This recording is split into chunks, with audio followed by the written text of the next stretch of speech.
जलाभूत् पुनः ततो विकुं विकाम शासनानशनेयभिः अधिपूरुखः दजातो त्रिशतपश्चात् भूमिमथो पुरः पाद्योपाद्यमस्तर्गमुखाम्बुजाच्मे त्रिरङ्गे संस्थानान्ते व्याच्म्यं जलं समर्पयामि।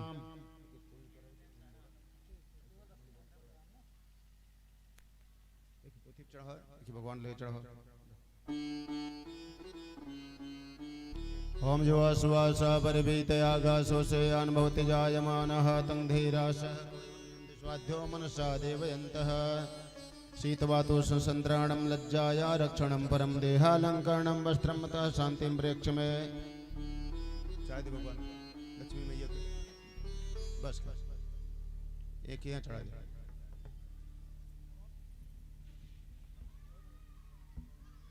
ओम दांगंद्रवाय खनस्त्वाम इंद्रस्त्वाम बृहस्पति त्वाम मोखदे सोमो राजा विद्वान स्माद उच्चत धूप दीप दे दे। ओम महिर्यो भोगैः परियेति बाहुं जाया हेतिं परिबाधमानः हस्तगुणो विश्वावैन्वान् विद्वान् पुमान् पुमागुं संबरिबाध विशुद्धः। अक्षत फूल चढ़ा थोड़ा तक चढ़ा दे थोड़ा थोड़ा। ओम अक्षन्नमी मदन्ते व प्रियादो गदे अस्तो खस्वानो विभ्रान विष्ट्यामति योजान दक्षदान समर्पयामि। ओम ओखदेः प्रतिमोदध्वं पुष्पवतीः प्रसूवरीः स्वायुतेजस्वरी विविधपारेष्म पुष्पं पुष्पमालां समर्पयामि। ओम सिन्दूरिव प्राध्वनेषु घनाशो वातप्रमियः पतजन्ति जहवाः कृतसदारारुको नवाजी काष्ठाभिन्दन्नूरिम्भिः पिन्वमानः सिन्दूरवर्णं समर्पयामि धूपं दीपम्। ओम धूरसुदूर्वधूर्वन्तं धूर्वतं युष्मान् धूर्वतितं धूर्वयं वयं धूर्वामः देवानामशिबनितमगुं सदितमं रवितमं जुष्टमं देवभूतमं वा धूपं माघराप्यां प्रत्यक्षदीपमं चन्द्रमा मनसो जातश्चक्षो दुर्जो वजायत श्रोत्रादिवायुश्च प्राणमुखादग्निजात प्रत्यक्षदीपं मदर्श्याम्। नैवेद्यम हाथ धले नीचे रखा।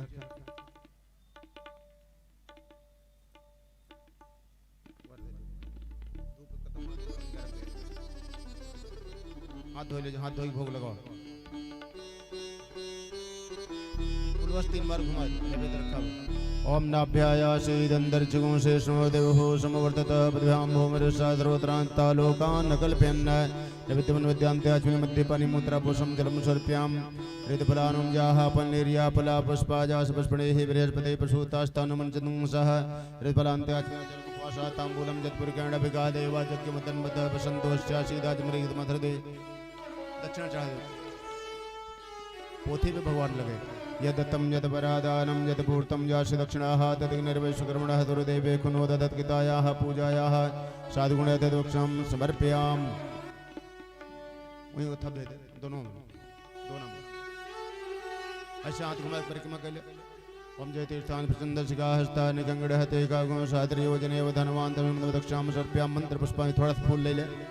ओम जगेन जगमय चंद देवास्तानि धर्माणि प्रतिमान्यासन्न तेहनाकं महिमानः सिन्धित पूर्वे साध्याः सिन्धि देवा मंत्र पुष्पांजलिं समर्पयामि। फूल लेके हाथ जोड़ा प्रार्थना करा। विघ्नेश्वराय वरदाय सुरप्रियाय लंबोदराय सकलाय जगद्धिताय नागाननाय तृतीयज्ञ विभूषिताय गौरीसुताय गणनाथ नमो नमस्ते। त्वं वैष्णवे शक्तिरनन्तवीर्या विश्वस्य बीजं परमासि माया सम्मोहितं देवि समस्तमेतत्त्वमोहि प्रसन्ना भूय मुक्तिहेतु। नमो नमस्ते स्फटिकप्रभाय सुश्वेतहाराय सुमङ्गलाय सुपाशहस्ताय शासनाय जलाधिनाथाय नमो नमस्ते। देवी प्रपन्नार्ति हरे प्रसीद प्रसीद मातर्जगतोऽखिलस्य प्रसीद विश्वेश्वरि पाहि विश्वं त्वमेश्वरी देवी चराचरस्य। ब्रह्मा मुरारी त्रिपुरान्तकारी भानु शशि भूमिसुतो बुधश्च गुरुश्च शुक्र शनि राहु केतवः सर्वे ग्रहाः शान्तिकरा भवन्तु। नमोऽस्तुनन्ताय सहस्रमूर्तये सहस्रपादाक्षिशिरोरुबाहवे सहस्रनाम्ने पुरुषाय सहस्ते सहस्रकोटियुगधारिणे नमः। सर्वेभ्यो देवेभ्यो नमः। प्रार्थनापूर्वकं नमस्करोमि। आत्म जल अनेन कृतेन पूजनेन अर्चनेन वन्दनेन मंडपस्थ अवैध प्रतिष्ठापित पूजित देवाः दिव्यस्य प्रियंतां नमः। नीचे छोड़ दो। प्रेम से बोलिए यज्ञनारायण भगवान की, वृंदावन बिहारी लाल की जय हो। राधे राधे श्री राधे श्री राधे श्री राधे श्री राधे श्री राधे राधे राधे श्री राधे श्री राधे। व्यास पूजनम चले। राधे राधे।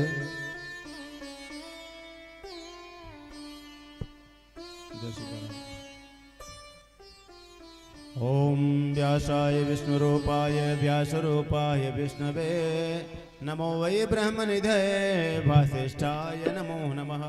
माला पहिरा दे, वो थाली नीचे रख दे, थाली थाली व्यास पूजन कर तब आगे जाना। ओम श्री श्रीदे लक्ष्मी सवत्न्यावहोरात्रे पार्श्वे नक्षत्राणि रूपमश्नो व्यातम सन्निखाड़ा मम्मई खाड़ सर्वलोकम मई खाड़ा। चंदन गिर के नीचे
आरार्तिक्यम।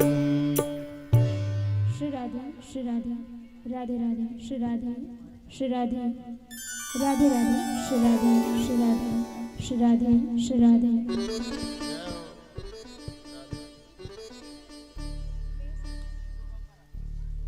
श्री राधे श्री राधे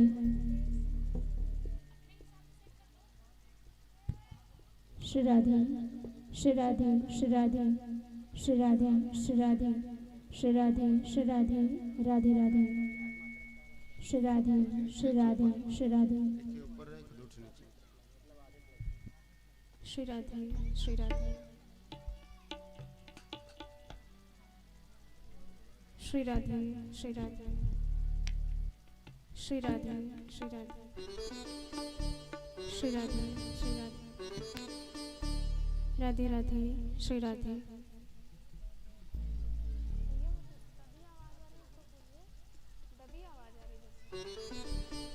श्री राधे श्री राधे श्री राधे श्री राधे श्री राधे श्री राधे। बोल वृंदावन बिहारी लाल के, यज्ञ नारायण भगवान के, सियावर रामचंद्र के, महाकाली मैया के जय जय श्री राधे। सभी भक्तजनों से निवेदन है आप सभी लोग अपने अपने स्थान पर खड़े हो जाएं। आइए हम सभी लोग बड़े भाव से श्रीमद् भागवत महापुराण की आरती करते हैं, तत्पश्चात दिव्य कथा में प्रवेश करेंगे।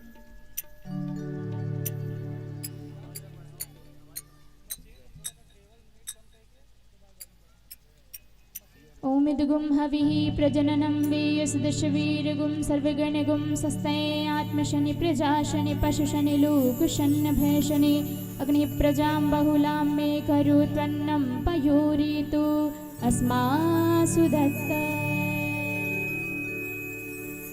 श्री भागवत भगवान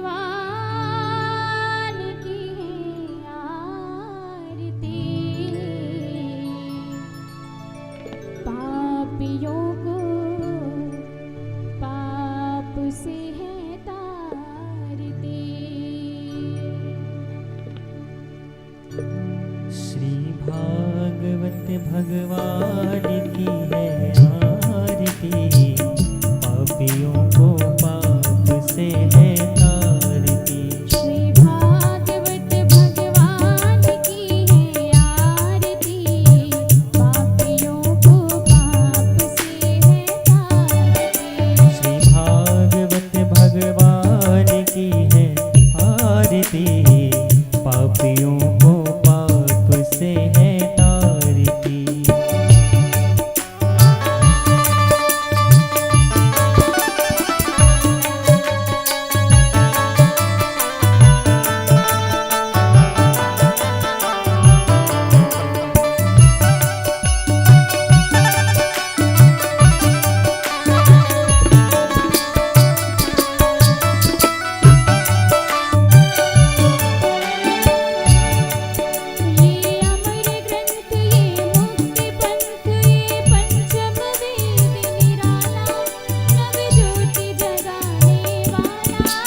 ये अमर ग्रंथ ये मुक्ति पंथ ये पंचम वेद निराला।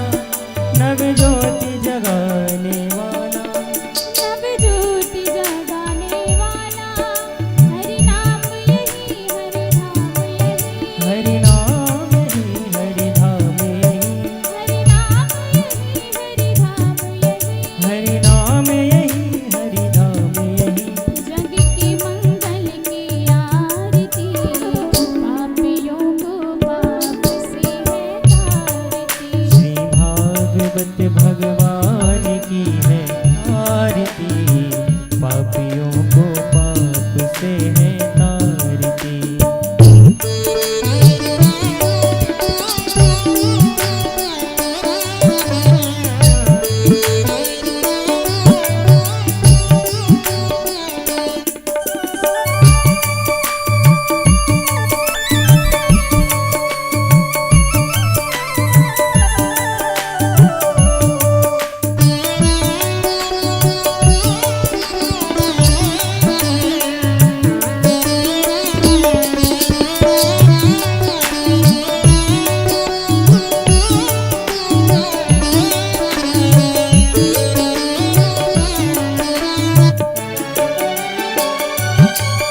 ये शांति गीत पावन पुनीत। पापों को मिटाने वाला हरि दर्श कराने वाला। ये शांति गीत पावन पुनीत। पापों को मिटाने वाला हरि दर्श कराने वाला। ये शांति गीत पावन पुनीत। पापों को मिटाने वाला हरि दर्श कराने वाला। ये शांति गीत पावन पुनीत। पापों को मिटाने वाला हरि दर्श कराने वाला। ये सुख करनी ये दुख हरनी। दुख हरणी ये सुख करनी ये दुख हरनी। ये सुख करणी ये दुख हरणी। श्री मधुसूदन की आरती। पापियों को पाप से है तारती। श्री भागवत भगवान की है आरती। पापियों को पाप से है तारती। श्री भागवत भगवान की है आरती। पापियों को पाप से है तारती। श्री भागवत भगवान की है आरती। पापियों को पाप से है तारती।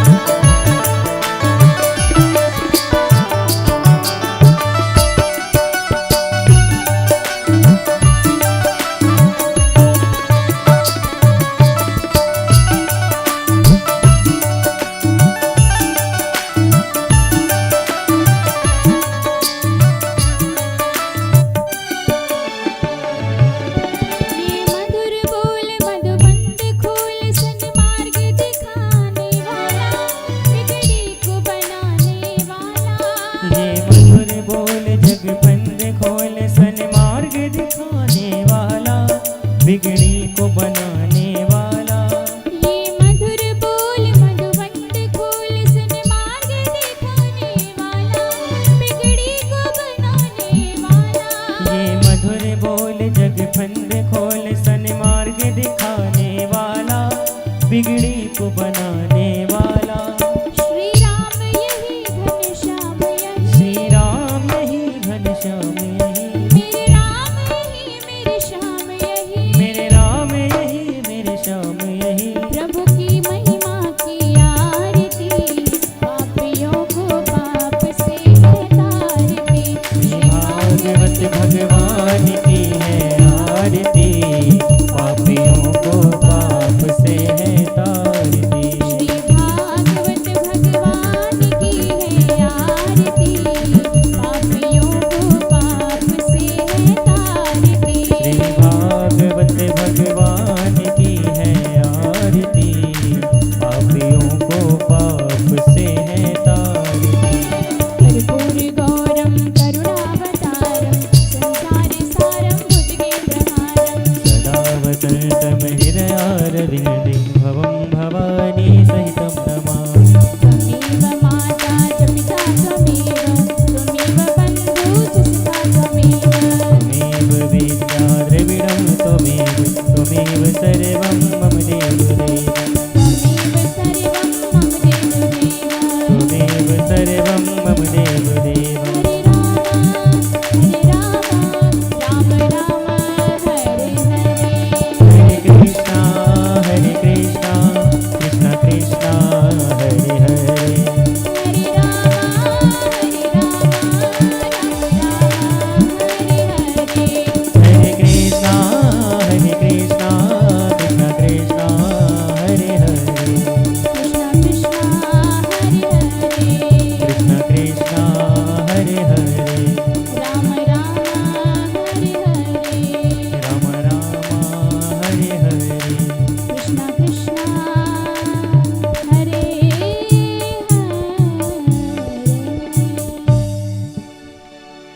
जलेन शीतलीकर्णं पुष्पै देवाभिवन्दनम्, आरोग्यार्थे आत्माभिवन्दनम्।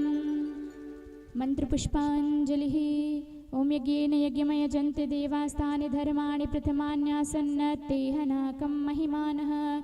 सचन्त्रेऽत्र पूर्वे साध्याः सन्ति देवा, नानासुगन्धिपुष्पाणि यथा कालोद्भवानि च। पुष्पाञ्जलिर्मया दत्त्वा गृहाण परमेश्वर, गृहाण जगदीश्वर। मंत्रपुष्पाञ्जलिं समर्पयामि। बोली श्रीमद्भागवत महापुराण की जय। वृंदावन बिहारी लाल की जय। सांवरे सरकार की जय। राधा रानी सरकार की जय। आदिशक्ति जगदम्बा की जय। बोली महाकाली मैया की जय। बोली सियावर रामचंद्र की जय। पवन सुत हनुमान की जय। उमापति महादेव की जय हो। जय जय श्री राधे। सभी भक्तजन अपने अपने स्थान पर बैठ जाएं और बड़े ही भाव से सभी लोग कथा का रसास्वादन करें, अपने जीवन को कृतार्थ करें।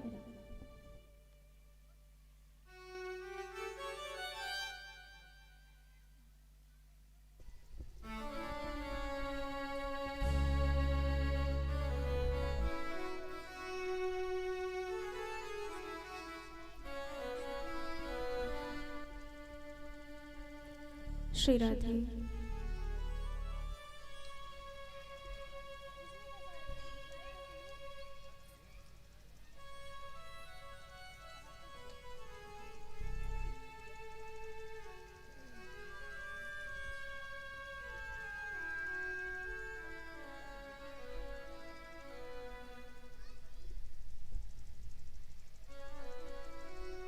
बोल वृंदावन बिहारी लाल की।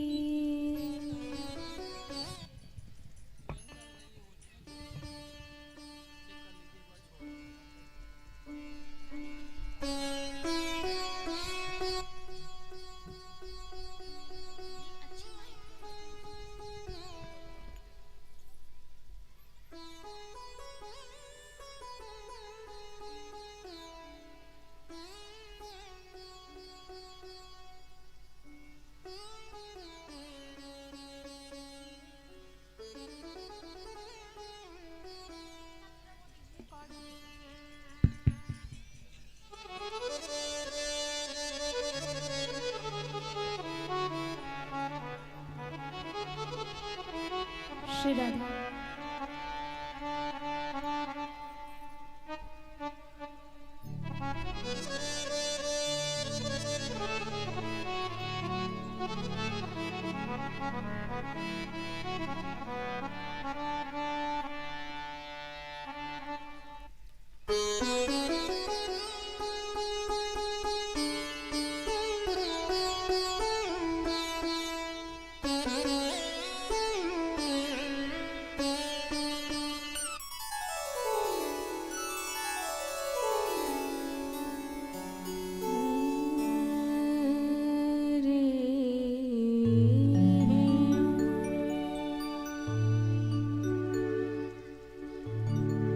श्री गणेशाय नमः। श्री सरस्वत्यै नमः।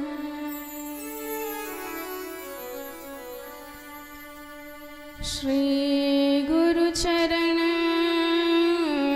कमलेभ्यो नमः।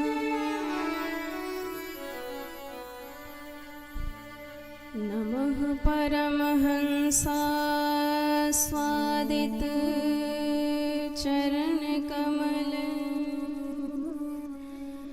चिन्मकरन्दाय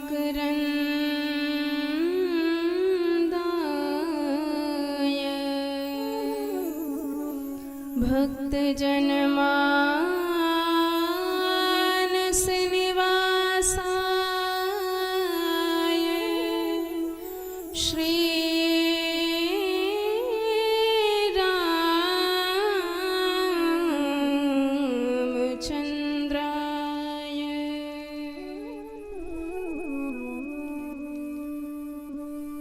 ध्येयं सदा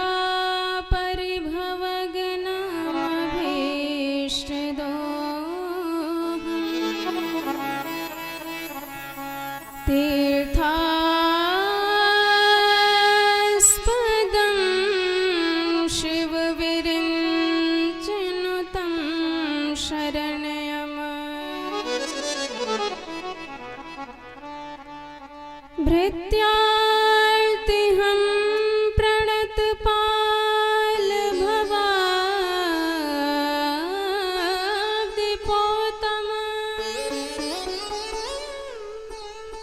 वन्दे महापुरुष ते चरणारविन्दम्।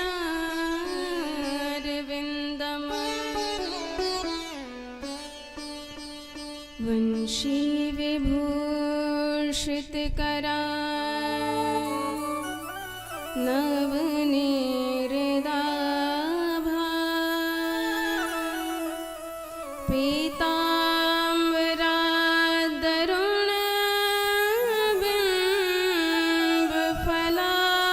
पीताम्बरादरुणबिम्बफलादरोष्ठा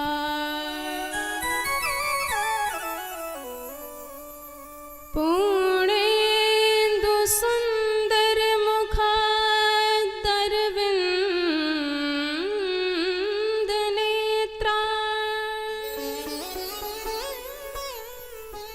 कृष्णात् परं किमपि तत्त्वमहं न जाने। नारायणं नमस्कृत्य नरं चैव नरोत्तमं देवीं सरस्वतीं व्यासं ततो जयमुदीरये।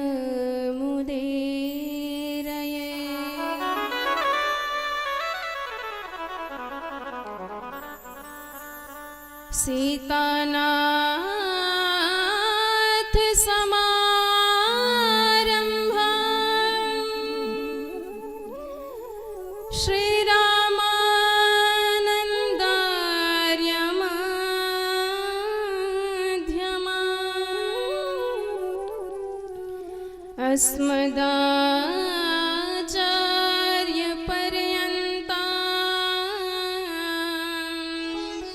वन्दे श्री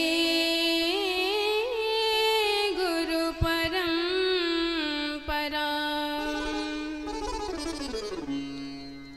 दिव्यं दिव्यकथाकारम् दिव्यतेजसमन्वितम्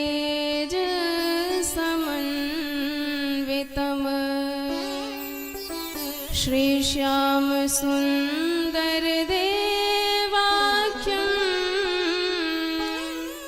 सद्गुरुं प्रणमाम्यहम्।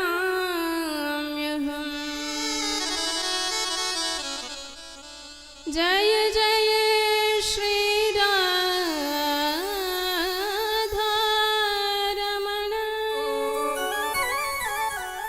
जय जय नवल किशोर, जय गोपीचित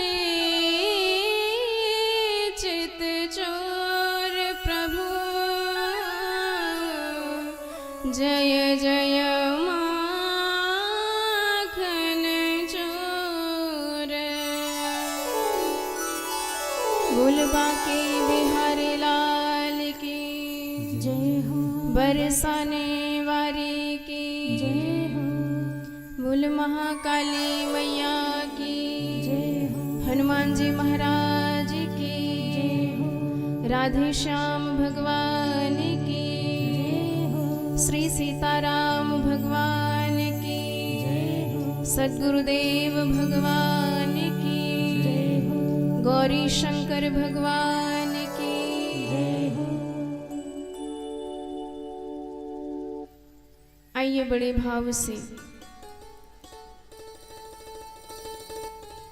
इस लोक पावन कारिणी मंगलमयी भागवती गंगा में अवगाहन करने से पूर्व अपने मन और वाणी को भगवान के पावन श्री चरणारविंदों में निवेदित करें।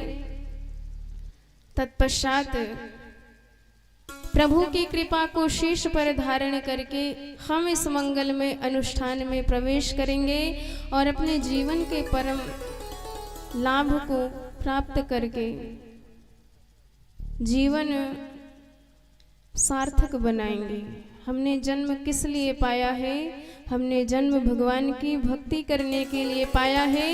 इसलिए वही पल श्रेष्ठ, वही क्षण श्रेष्ठ जो भगवान के चरणों में लग जाए।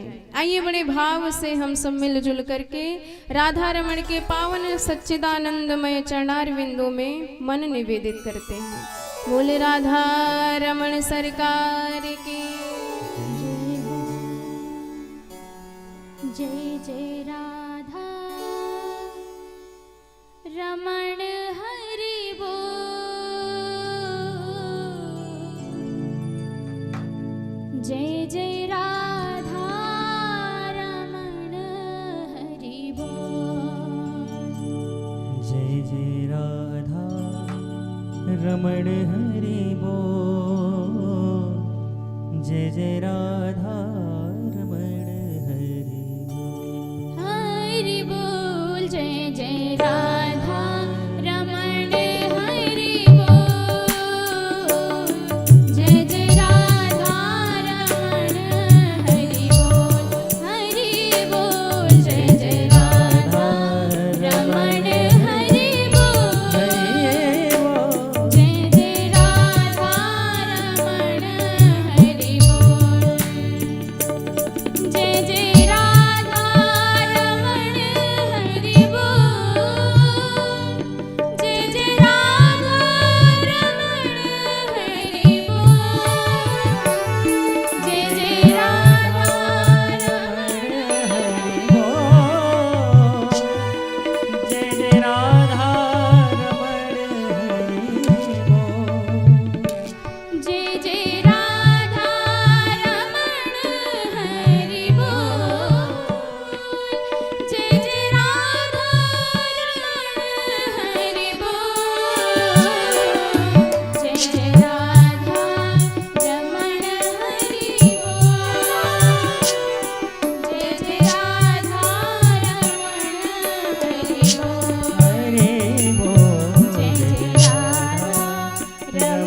राधे श्याम राधे श्याम भज मन जय श्री राधे श्याम राधे श्याम भज मन जय श्री राधे श्याम राधे श्याम भज मन जय श्री राधे श्याम राधे श्याम भज मन जय श्री राधे श्याम राधे श्याम भज मन जय श्री राधे श्याम राधे श्याम भज मन जय श्री राधे श्याम राधे श्याम भज मन जय श्री राधे श्याम राधे श्याम भज मन जय श्री राधे श्याम राधे श्याम भज मन जय श्री राधे श्याम राधे श्याम भज मन जय श्री राधे श्याम राधे श्याम जय हो भज मन जय श्री राधे श्याम राधे श्याम भज मन जय श्री राधे श्याम राधे श्याम भज मन जय श्री राधे श्याम राधे श्याम भज मन जय श्री राधे श्याम राधे श्याम भज मन जय श्री राधे श्याम राधे श्याम जय जय श्री राधा जय जय श्री राधा जय जय श्री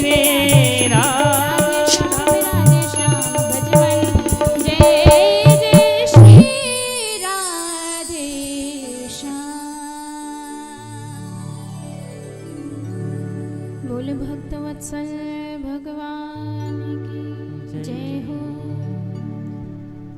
सच्चिदानंद रूपाय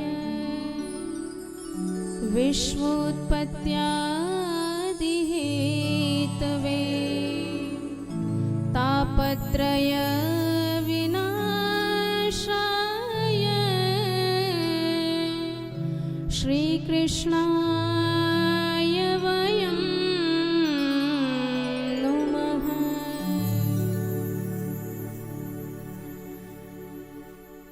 परम मंगलमय भगवत स्वरूप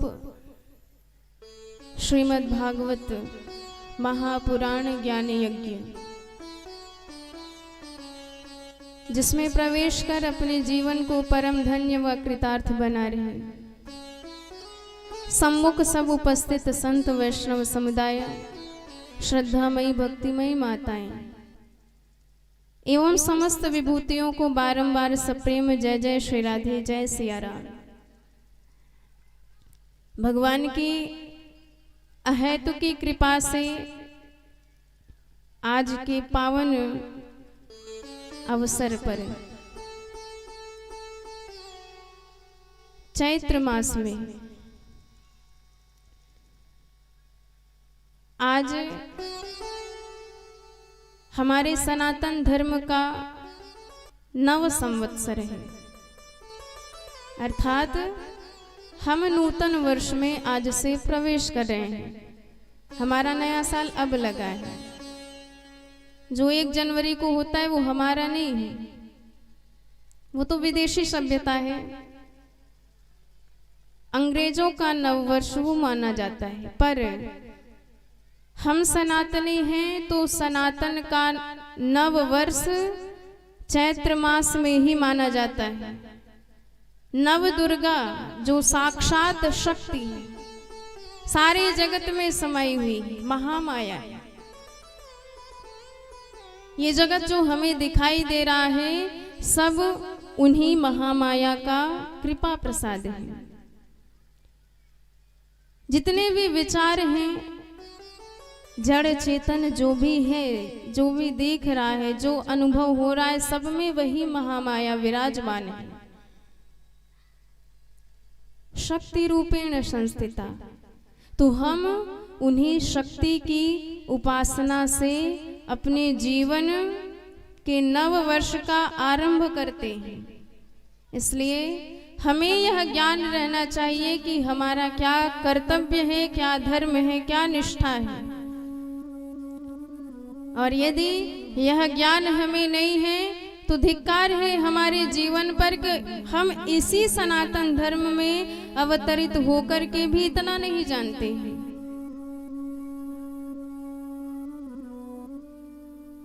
देखिए, नया साल हो और भगवती की कृपा प्रसाद से प्रारंभ हो तो साक्षात जगदम्बा की ही महती कृपा होती है। क्योंकि आपको बता दें, ये भागवत जिन महामाया की कृपा से हम श्रवण कर रहे हैं, आज से नहीं, विगत 4 वर्षों से 4 बार हो चुका है, ये 5वां बार है। तो लगातार 5 बार हम कथा सुन रहे हैं, तो ये भगवान की विशेष कृपा है। क्योंकि जन्मार्जिते भवेत पुण्यम तदा भागवतम लभेत। एक नहीं, 2 नहीं, अनंत जन्मों के पुण्य जब प्रकट होते हैं, तब जाकर के भागवत में प्रवेश करने का अवसर प्राप्त होता है। तो सोचिए, हमारा और आपका कितना बड़ा पुण्य है। जगत में एक नहीं, हजारों काम है, और जिसे देखो वही काम में बिजी जरूर रहता है। काम कुछ नहीं, पर बिजी अवश्य है। कोई नोट के पीछे भाग रहा है, कोई वोट के पीछे भाग रहा है, सारी दुनिया भाग रही है। ऐसे ही भाग दौड़ की दुनिया में काम से विरक्त होकर भगवान के कथा में पहुंच जाए या उनका नाम स्मरण मात्र कर ले, ये हमारे सामर्थ्य का प्रताप नहीं है, ये तो भगवान की कृपा का प्रसाद है। क्योंकि बिन हरि कृपा मिले ही नहीं संता, बिना भगवान की कृपा से सत्संग मिलता नहीं है। और जब तक सत्संग ना मिले, तब तक किसी काल में हमारा कल्याण नहीं होने वाला है। इसलिए भागवत में ही कहा गया है, भाग्योदयेन बहुजन्म समर्जितेन सत्संगमं च लभते पुरुषो यदा वै अज्ञान हेतु कृत मोहमदान्धकारनाशं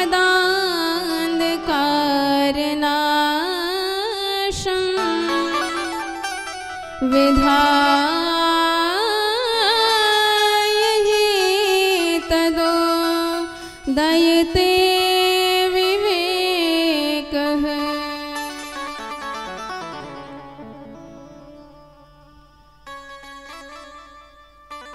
और यही बात हमारे गोस्वामी जी भी बताते हैं कि भाई, आप इस दुनिया में दुखी हैं, और दुख एक प्रकार का थोड़ी होता है, कई प्रकार के दुख होते हैं। टेंशन ही टेंशन पूरी दुनिया में लगी रहती है।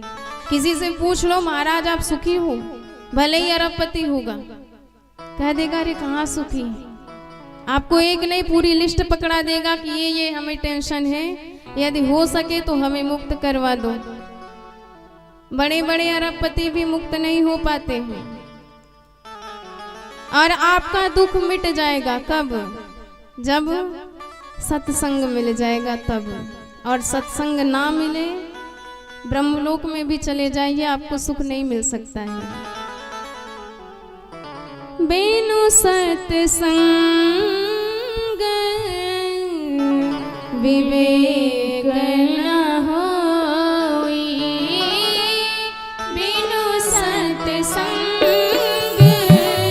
विवेक न होई, बिनु सत्संग विवेक न होई, बिनु सत्संग विवेक न होई। राम कृपा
की जय हो।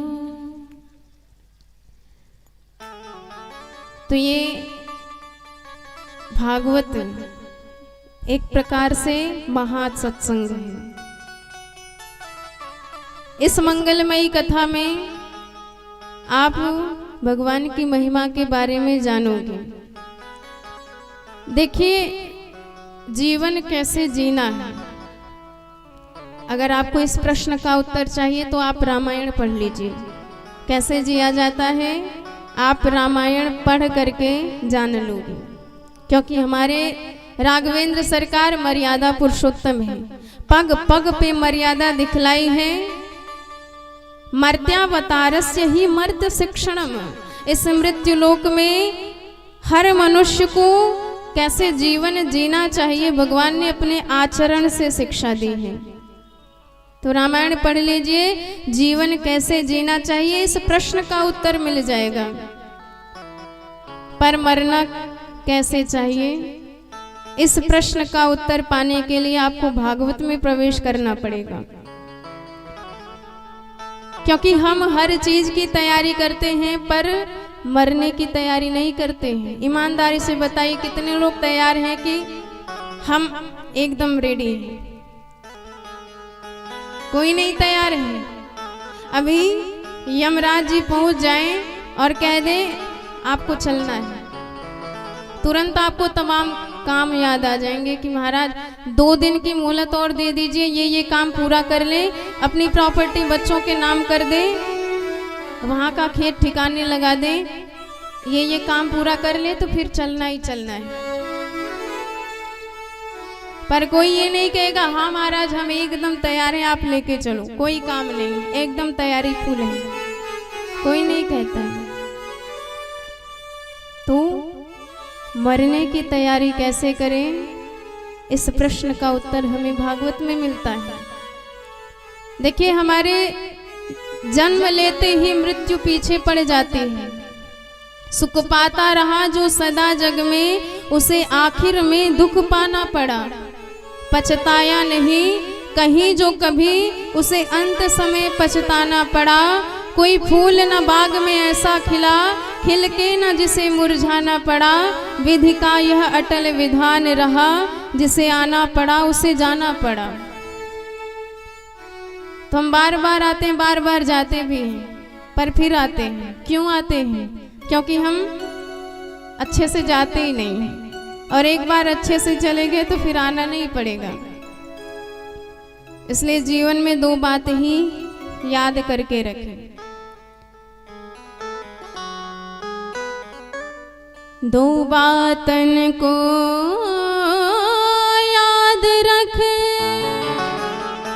जो चाहे कल्याण। नारायण एक मौत को, दूजे श्री भगवान।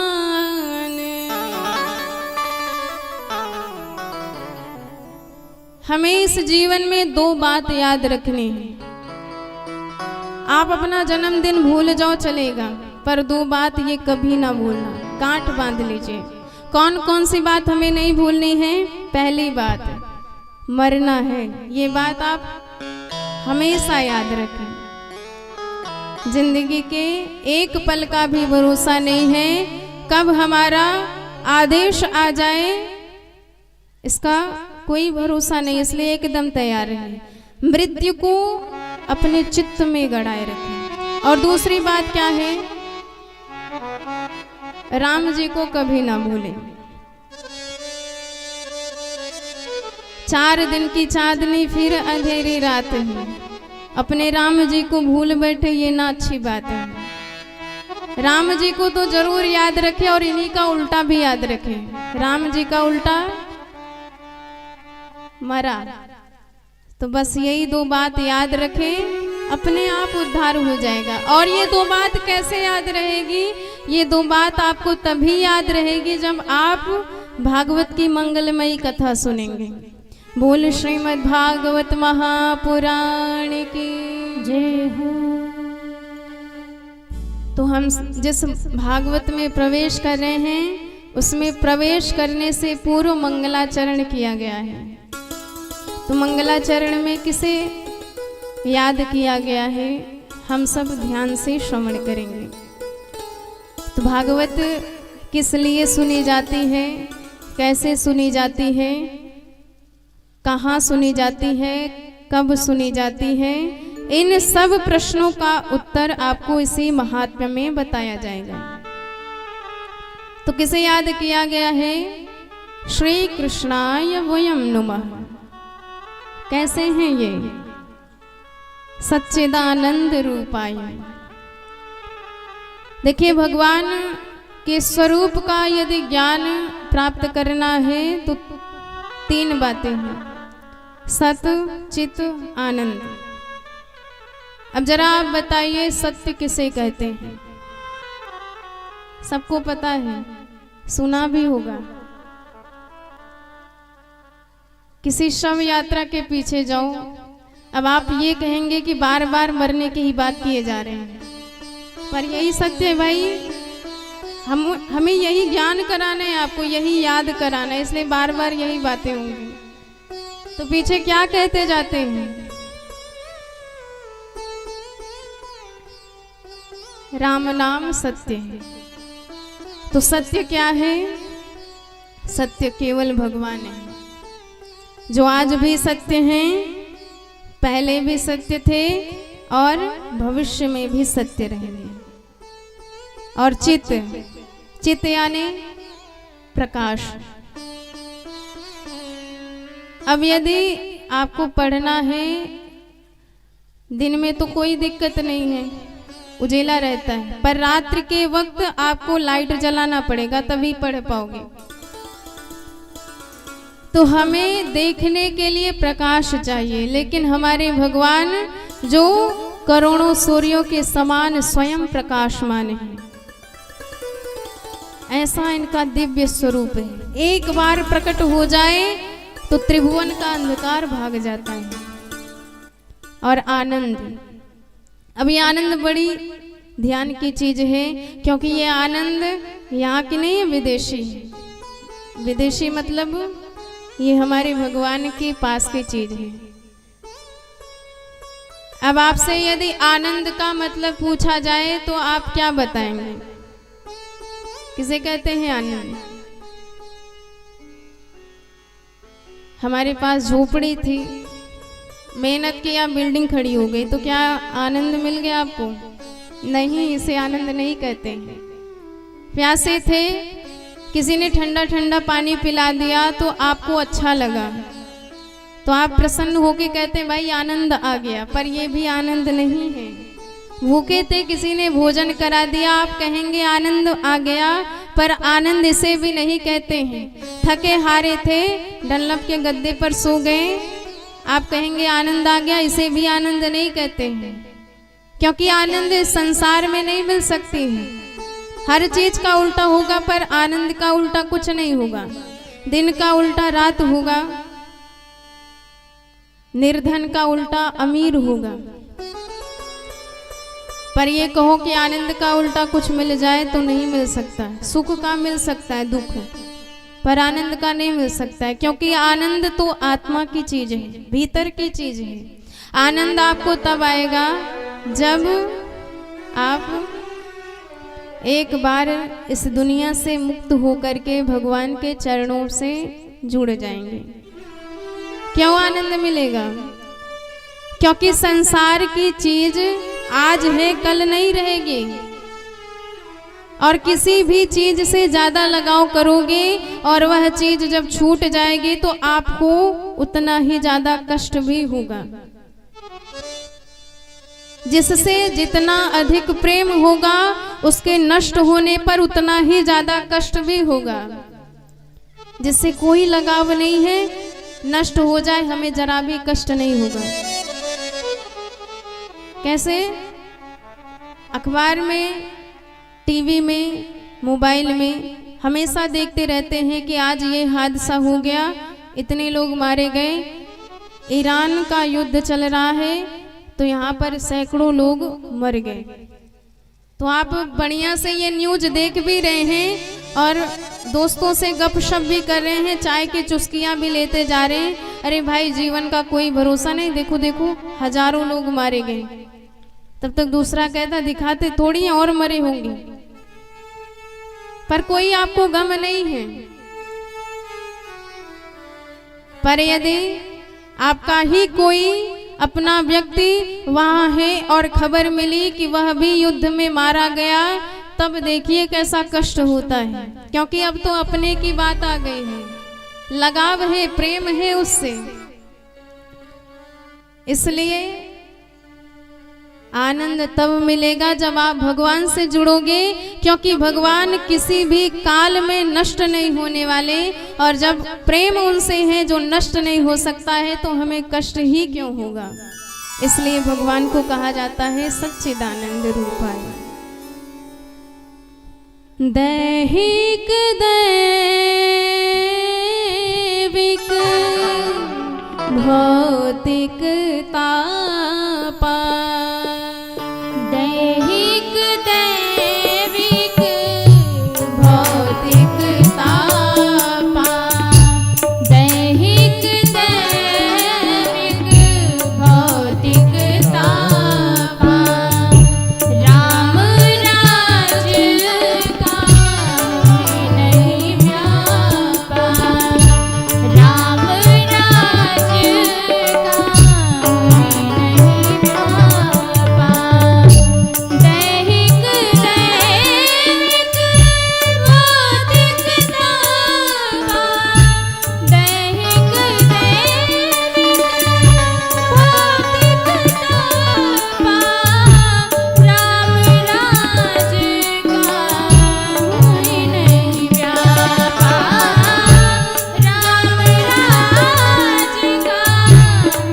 नहीं व्यापा, दैहिक दैविक भौतिक तापा, राम राज का नहीं व्यापा, राम राज का नहीं व्यापा।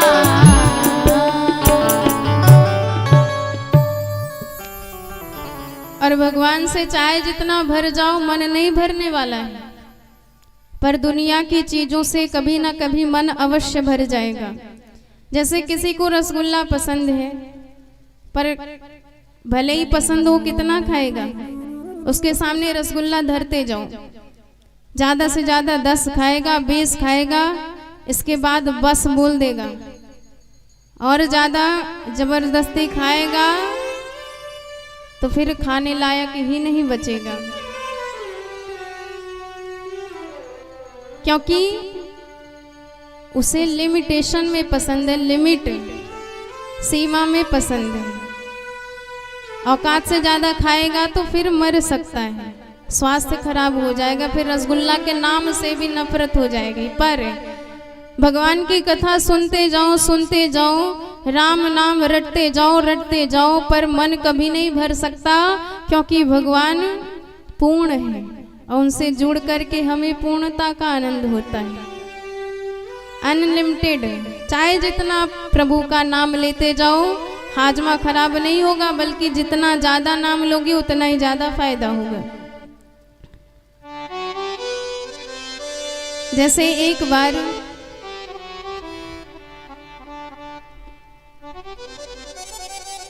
एक दंपति थे, उनके जमाई जी घर आने वाले थे।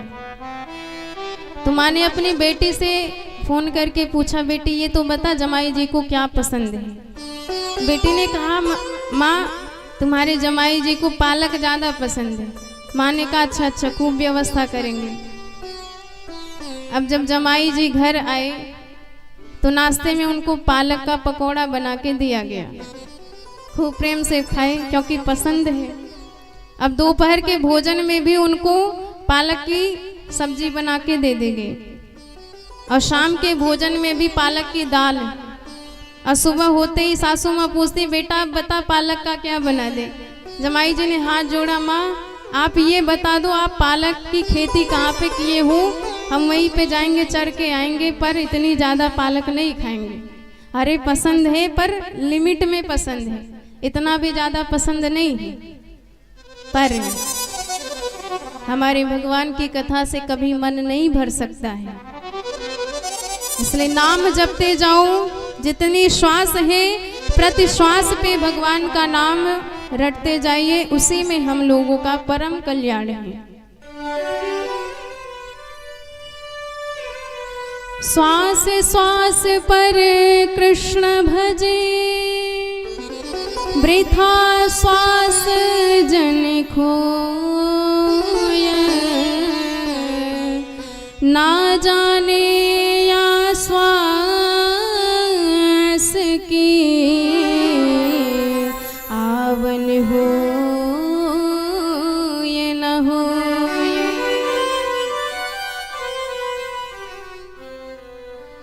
और ऐसे भगवान की मंगलमयी कथा नैमिषारण्य के पावन तीर्थ क्षेत्र में 88,000 शौनकादि ऋषि सुन रहे हैं और कथा सुना रहे हैं सूत जी महाराज, जिनकी आयु अत्यंत अल्प है।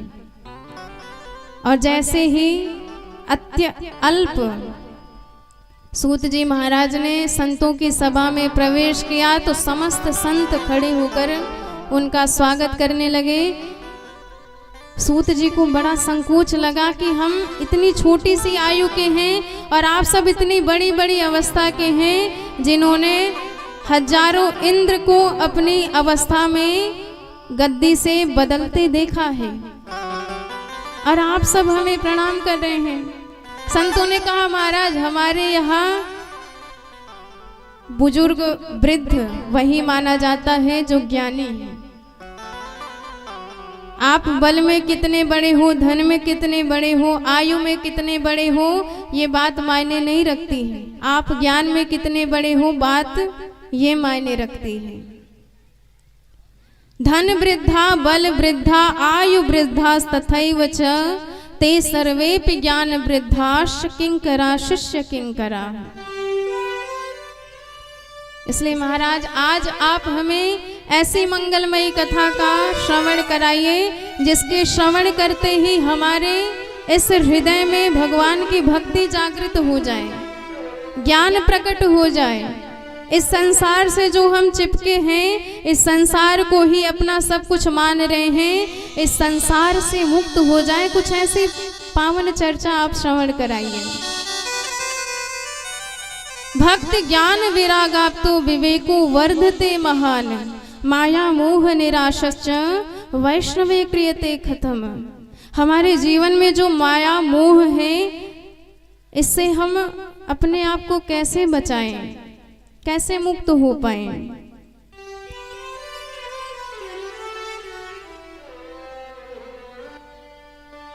अज्ञान ध्वांत विध्वंस कोटि सूर्य समप्रभ, सूताख्या हि कथा सारम,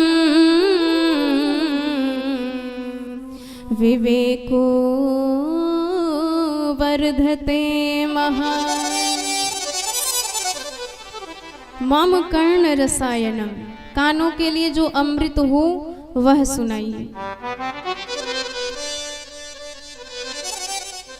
शौनकादि ऋषि कहते हैं कि महाराज आपको हम बताएं, यदि चिंतामणि हमें मिल जाए, उस चिंतामणि से जो मांगेंगे मिल जाएगा 1 मिनट में, चाहे जो मांगे, धन मांगे, बंगला मांगे, गाड़ी मांगे, सब मिल जाएगा। कल्प वृक्ष के नीचे बैठकर जो कामना करे सब पूरा हो जाएगा। पर चिंतामणि कल्प वृक्ष में भी ये सामर्थ्य नहीं है कि भगवान को प्रकट करके दिखा दे, क्योंकि भगवान संसार से परे हैं। उन्हें प्रकट कराना किसी चिंतामणि कल्प वृक्ष के हाथ में नहीं है, वो तो गुरुदेव भगवान की कृपा से हमें मिलते हैं। चिंतामणि सुर लोके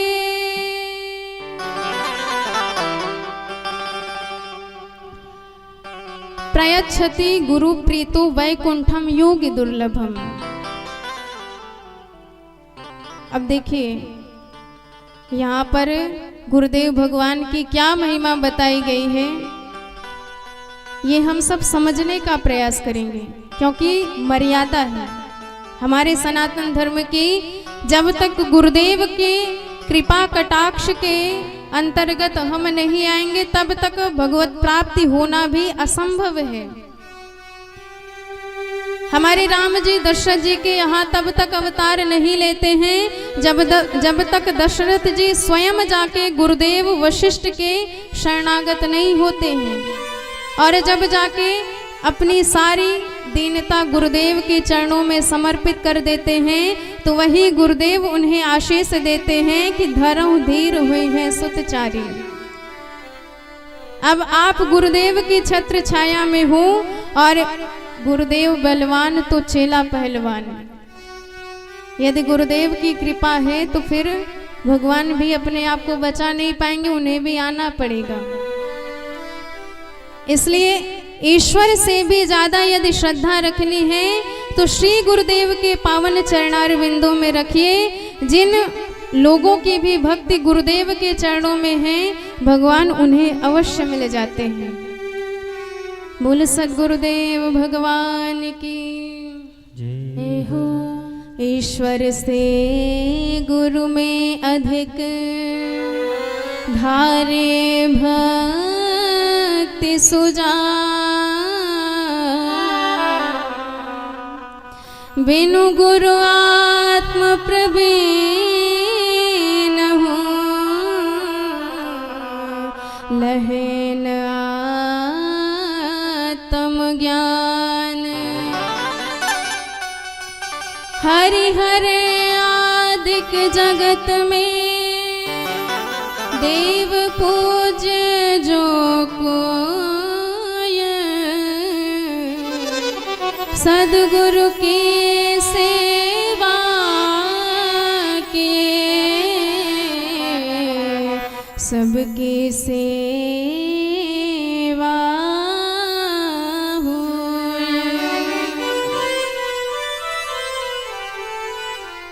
आइए बड़े भाव से हम सब मिलजुल करके श्री गुरुदेव भगवान के पावन चरणों में मन को समर्पित करें। तत्पश्चात कथा में प्रवेश करेंगे।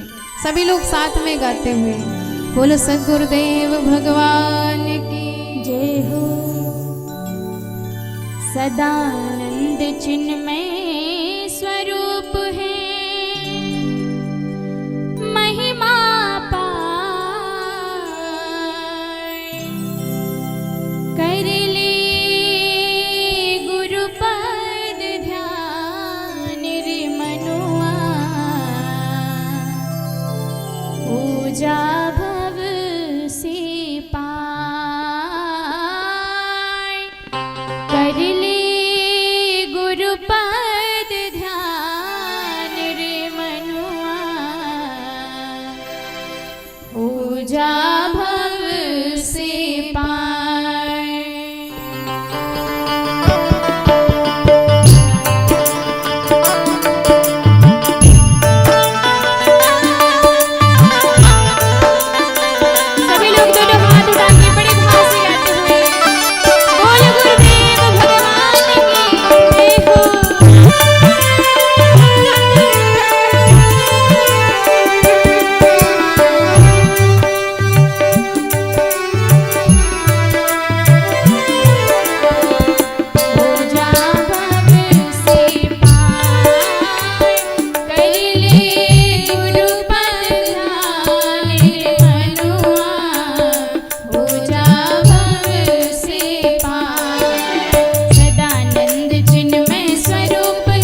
शौनकादि ऋषियों ने ऐसा प्रश्न किया।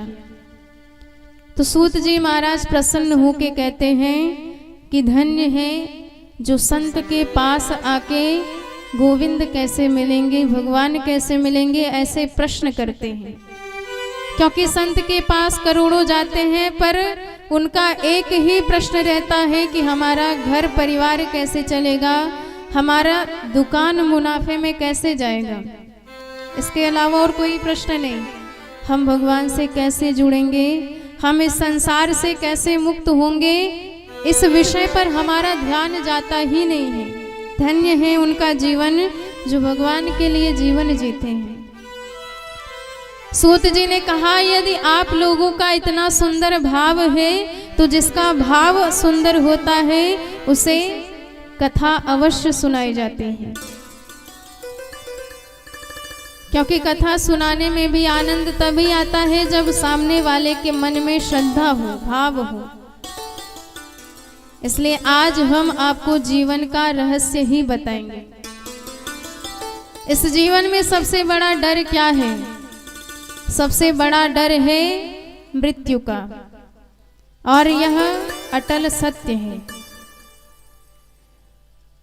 काल व्याल मुखग्रास त्रास निर्णाश हेतवे श्रीमद् भागवतं शास्त्रम्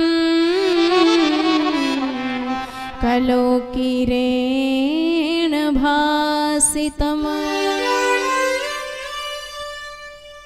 देखिए हर प्राणी काल रूपी अजगर के मुख में बैठा है और सुरक्षित कब तक है? जब तक उस अजगर ने मुख बंद नहीं किया। और जहां अजगर ने मुख बंद किया वही काम तमाम हो जाता है। तो हम सब उसी मुख में विराजमान हैं। कब वह मुख बंद कर ले और कब हमारा अंतिम क्षण हो जाए कोई गारंटी नहीं है। ये तो अच्छा है कि भगवान ने मानव शरीर दिया तो एक्सपायरी डेट नहीं बताई। हर चीज के पीछे एक्सपायरी डेट लिखी होती है, इतने दिन तक चलेगा, इसके बाद खराब बेकार है।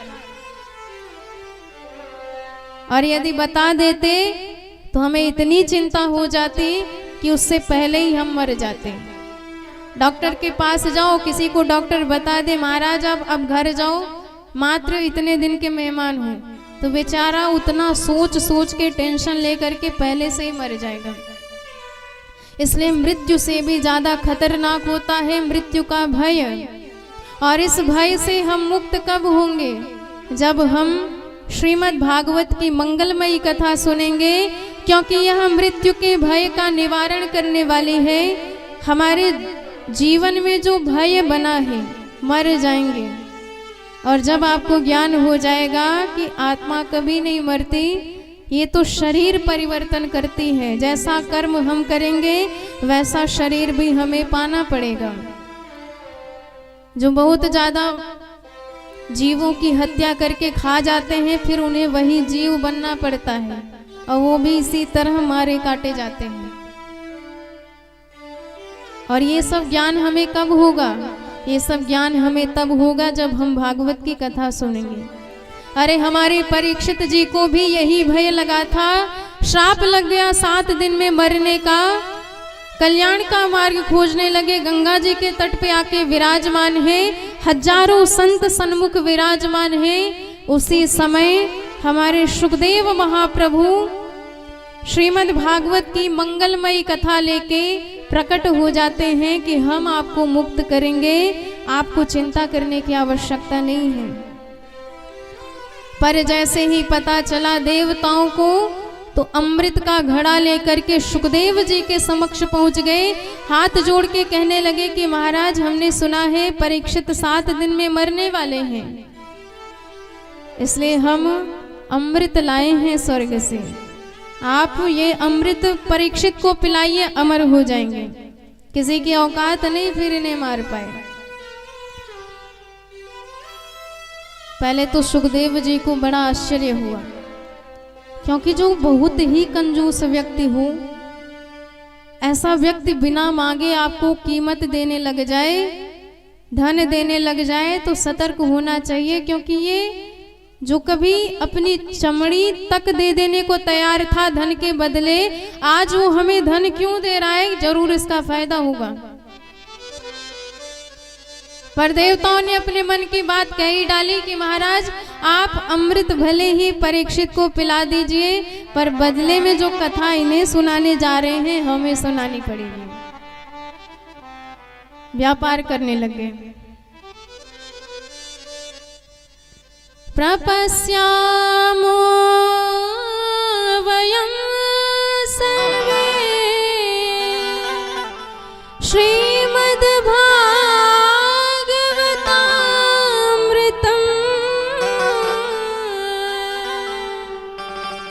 एवं विनिमये जाते सुधाराज्ञा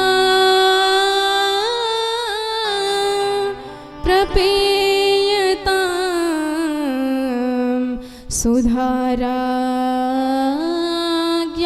प्रपीयताम्।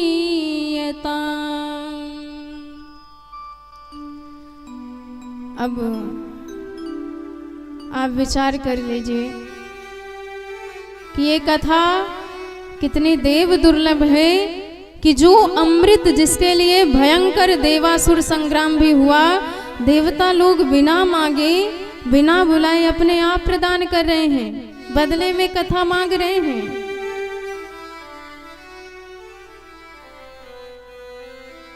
पर हमारे सुखदेव जी ने डांट दिया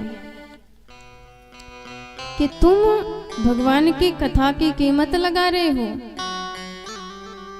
अरे ये तो व्यापार से भी घटिया सरासर ठग है, क्योंकि व्यापार भी दो बराबर की चीजों में होता है, जितने की तुम्हारी उतने की हमारी, आओ अदला बदली कर ले।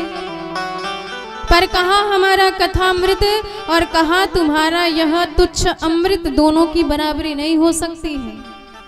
अरे तुम्हारा अमृत कांच के टुकड़े जैसा है, हमारा कथामृत करोड़ों की मणि के जैसा है, दोनों में बराबरी कभी नहीं हो सकती है। क्व सुधा क्व कथा लोके क्व काचः क मणिर्महान ब्रह्मरातो विचार्यैव तदा देवांजहास है। सुखदेव जी कहते हैं कि जिनके मन में श्रद्धा नहीं है, जो अपने आप को कुछ बताते हैं कि हम इसकी कीमत लगा सकते हैं, ऐसे अभक्तों को डांट के भगा दीजिए, पर भगवान की कथा कभी मत दीजिए। अभक्तांस्तांश विज्ञाय न ददौ स कथामृतम् श्रीमद्भागवती वार्ता सुराणामपि दुर्लभम्। अमृत भले ही अमरत्व प्रदान करता होगा, पर हमारा कथामृत अभयत्व प्रदान करता है। अमृत आपको स्वर्ग में भेजेगा, पर जैसे ही आपके पुण्य नष्ट होंगे, आपको फिर से धरती पर गिरा दिया जाएगा। क्षीणे पुण्ये मर्त्यलोकम विशन्ते। तो अमृत पतन कराता है, ऊपर से नीचे गिराता है, पर भगवान का कथामृत आपको वह पद प्रदान करता है, यद गत्वा न निवर्तन्ते, जहां जाके कभी वापस नहीं आना पड़ता है। भगवान का कथामृत परम पद प्रदान करता है।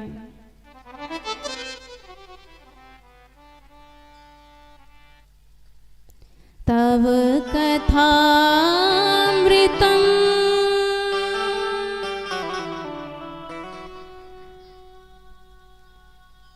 भगवान का कथामृत जिन जीवों का जीवन सारे दुखों से संतापित है, उन तप्त जीवन प्राणियों के जीवन को शांत करने वाला है। जैसे गजराज भयंकर गर्मी से आतप्त होकर के किसी सरोवर में प्रवेश करता है, प्रवेश करते ही उसके शरीर के सारे मल भी धुल जाते हैं और शरीर की गर्मी भी परम शांत हो जाती है और परम आनंद से भर जाता है। तव कथामृतम् तव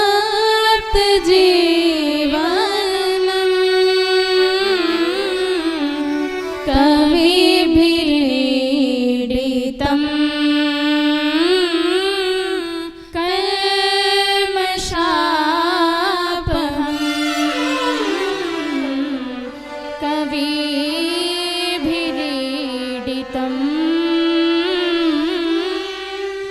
कल्मषापहम्।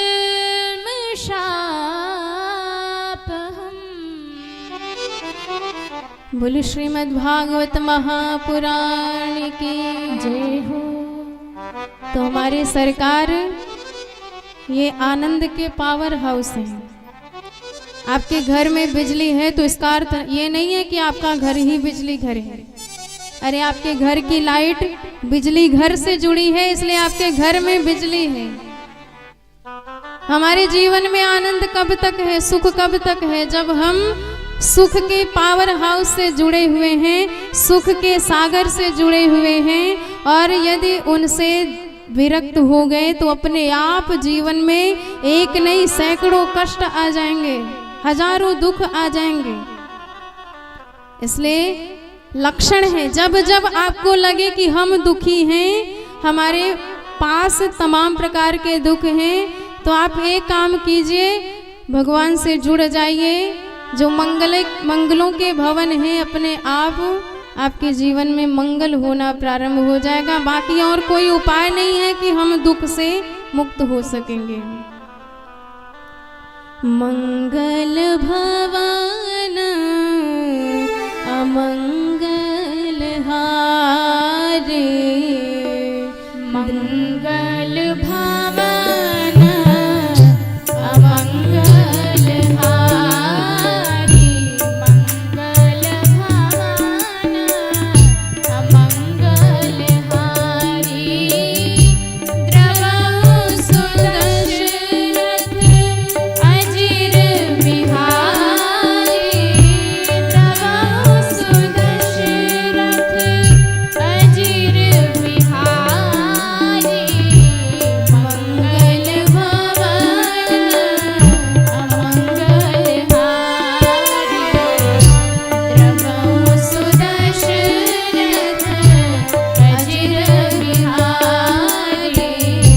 मंगल भवन अमंगल हारी, द्रवहु सुदशरथ अजिर बिहारी।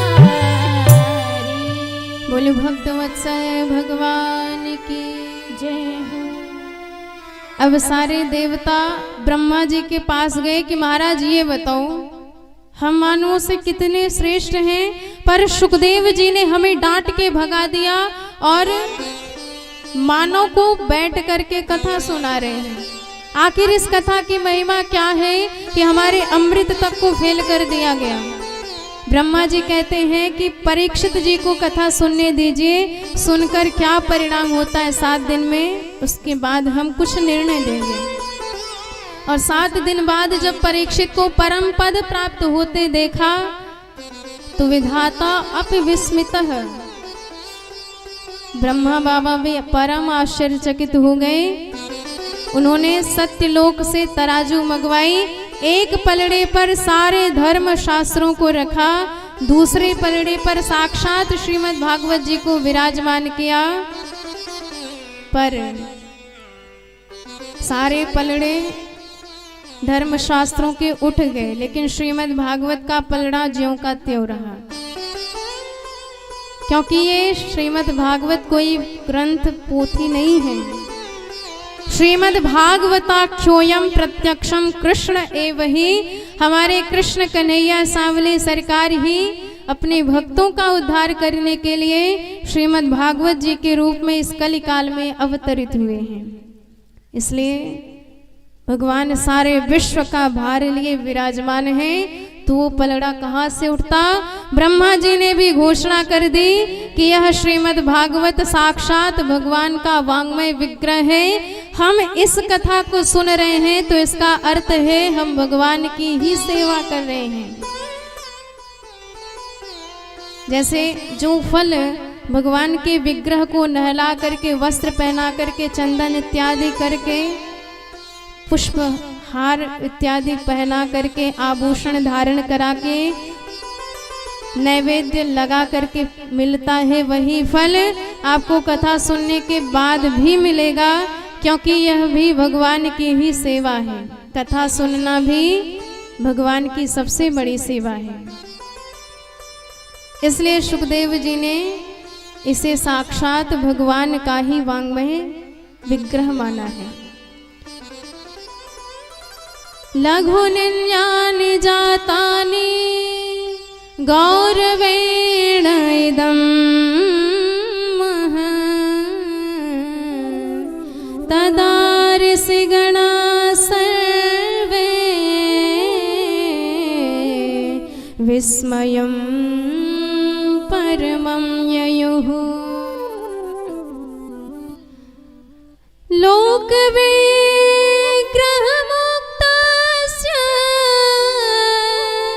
नारदस्यास्तिरस्य च विधिश्रवे कुत प्रीते संयोग कुत्र तैः सह। तो सूत जी से यह बात सुन करके सारे संतों ने पूछा कि महाराज ये बताओ, ये कथा सप्ताह की ही क्यों मानी जाती है? सबसे पहले किसने सुनी, किसे कब सुनाया गया, क्यों सुनाया गया, कहाँ सुनाया गया, आप ये विस्तार से बताइए। तो सूत जी बताते हैं, एक बार की बात है, सनक, सनंदन, सनातन, सनत कुमार, ये चारों बद्री विशाल में भगवान की सत्संग की इच्छा से भ्रमण कर रहे थे। एकदा ही विशालाया चत्वार ऋषियो मला सत्संगार्थम समायाता ददृशुस्तत्र नारद। भ्रमण कर रहे थे कि कोई संत मिलेगा तो बैठ करके भगवान की चर्चा करेंगे। इतने में सामने से आते नारद जी दिखाई दिए। नारद जी को देख करके चारों कुमार परम गदगद हो गए, क्योंकि जब कोई व्यक्ति किसी ऐसे व्यक्ति को देखता है जो उसी के रस का रसिक हो तो बड़ा आनंदित हो जाता है कि अपनी पार्टी का है। तो एक संत को जब दूसरे संत मिलते हैं तो बड़े प्रसन्न होते हैं। और जैसे ही नारद जी के पास पहुंचे तो नारद जी का चेहरा एकदम बदला। चेहरे पे 12 बज रहे थे। अब देखिए, नारद जैसे संत आज चिंतातुर हैं। सनत कुमारों को बड़ा आश्चर्य हुआ। प्रश्न किया कि नारद जी ये बताओ, सारे समाज की चिंता आप दूर करते हो और आज आप स्वयं चिंतातुर दिखाई दे रहे हो। कथम ब्रह्मनिधीन मुख कुतश्चिंतातुरो भवान त्वरितो गम्यते कुत्र कुतश्चागमनम तव। कहाँ से आ रहे हो, कहाँ जा रहे हो, क्या बात है, सब विस्तार से बताओ। क्योंकि महाराज आपका मुख कोई संसारिक व्यक्ति देख ले, उसके जन्म जन्म के दुख समाप्त हो जाते हैं। जो हंसता नहीं था वो हंसना सीख जाता है, क्योंकि आप जैसे संत उसके सारे दुख का हरण कर लेते हैं। और आज आप स्वयं मुंह बनाए फिर रहे हैं तो संसारियों पर क्या बीतेगी, जरा विचार तो कीजिए इसका। ये आप जैसे संतों के लिए उचित नहीं है, क्योंकि चिंता तो वो करते हैं जिनके लिए जिम्मेदारी होती है। और आप इतने मुक्त संत हो कि अपने लिए एक झोपड़ी तक नहीं बनाई है, कहीं भी आपका पैर टिकता नहीं है। कई कई मुक्त संत भी होते हैं, घर परिवार तो छोड़ दिया पर विचारों के ऊपर शिष्यों का ही भार रहता है। हमारे शिष्य परिकर ही 50 हैं, उनके भोजन की व्यवस्था, रहने की व्यवस्था कैसे करी जाए, तो इसलिए भी चिंतित रहते हैं। पर ना तो आपकी कोई कुटिया, ना ही कोई बिटिया जिसके ब्याह की चिंता आपको है। इतने मुक्त संत हो के आप दुखी क्यों हो, क्या बात है? अब जब इस प्रकार की बात चारों कुमारों ने करी तो नारद जी चरणों में गिर पड़े कि भैया हम बताते हैं हमारे दुख का कारण क्या है। हम आपकी ही तरह इस धरती पर सत्संग के लिए विचरण कर रहे थे कि कोई संत मिलेगा, भगवान की कथा सुनेंगे, पर पूरे ब्रह्मांड में घूम आए, धरती का कोना कोना छान मारा, एक एक तीर्थ में गया, कश्मीर से लेके कन्याकुमारी तक गया, हर तीर्थ में गया, कोई तीर्थ नहीं छोड़ा। पुष्कर गया, प्रयागराज गया, हरिद्वार गया, काशी गया, मथुरा गया, रामेश्वरम गया, पर मुझे कहीं भी आनंद नहीं मिला, कहीं भी वो सुख नहीं मिला, क्योंकि तीर्थों में आजकल लुटेरे ज्यादा हैं, लूटने वाले ज्यादा हैं। आपको कहेंगे महाराज हमें 100 की पत्ती पकड़ा दो, आपको एकदम VIP वाला दर्शन करा देंगे। हम भगवान के लिए लाइन में भी नहीं लग सकते हैं, पैसा पकड़ा करके VIP दर्शन करना है, ऐसे दर्शन का क्या फायदा। तो नारद जी कहते हैं कि कहीं भी तीर्थों में तीर्थत्व ही नहीं रहा। अहम तू पृथ्वीम याता ज्ञात्वा सर्वोत्तमामिति पुष्करम च प्रयागम च काशीम गोदावरीम तथा हरि क्षेत्रम कुरुक्षेत्रम श्रीरंगम सेतु बंधनम एवमादिषु तीर्थेषु भ्रममाण इतस्ततः पर ना पश्चिम कुत्रचित् शर्म मनस संतोष कारकम। मेरे मन को कहीं भी शांति नहीं मिली। तो हमने सोचा कि चलो ठीक है, तीर्थों को छोड़ देते हैं, संतों के यहाँ ही घूम लेते हैं। तो हम एक एक संत के यहाँ गए, पर आज संतों के यहाँ भी विडंबना है, क्योंकि आजकल संसार में ज्ञान की पूजा नहीं है, नाम की पूजा है। आपका कितना प्रचार प्रसार हुआ है, आप उतने ही महान संत माने जाओगे। ज्ञान भले ही कुछ ना हो, पर प्रचार प्रसार के बल पर उनको श्रेष्ठ माना जा रहा है। एक पल नहीं जिए जो इंसान की तरह, वो पूज रहे हैं आजकल भगवान की तरह। मेहरबानी मीडिया की रुपयों की वजह से दुनिया में छा गए हैं तूफान की तरह। औरों को देते हैं उपदेश शांति का और आपस में लड़ रहे हैं पहलवान की तरह। फूलों की तरह खिलते मिलते नहीं है संत, टीवी के खुलते मिलते दुकान की तरह।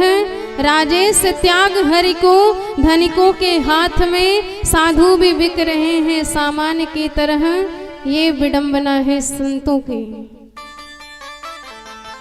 कहने के लिए त्यागी महाराज जी हैं, पर उनके नाम की करोड़ों प्रॉपर्टी होगी। कहने के लिए ब्रह्मचारी हैं, पर बाल बच्चे वाले हैं। ऐसी विडंबना हमने देखी तो हमारा माथा एकदम खराब हो गया।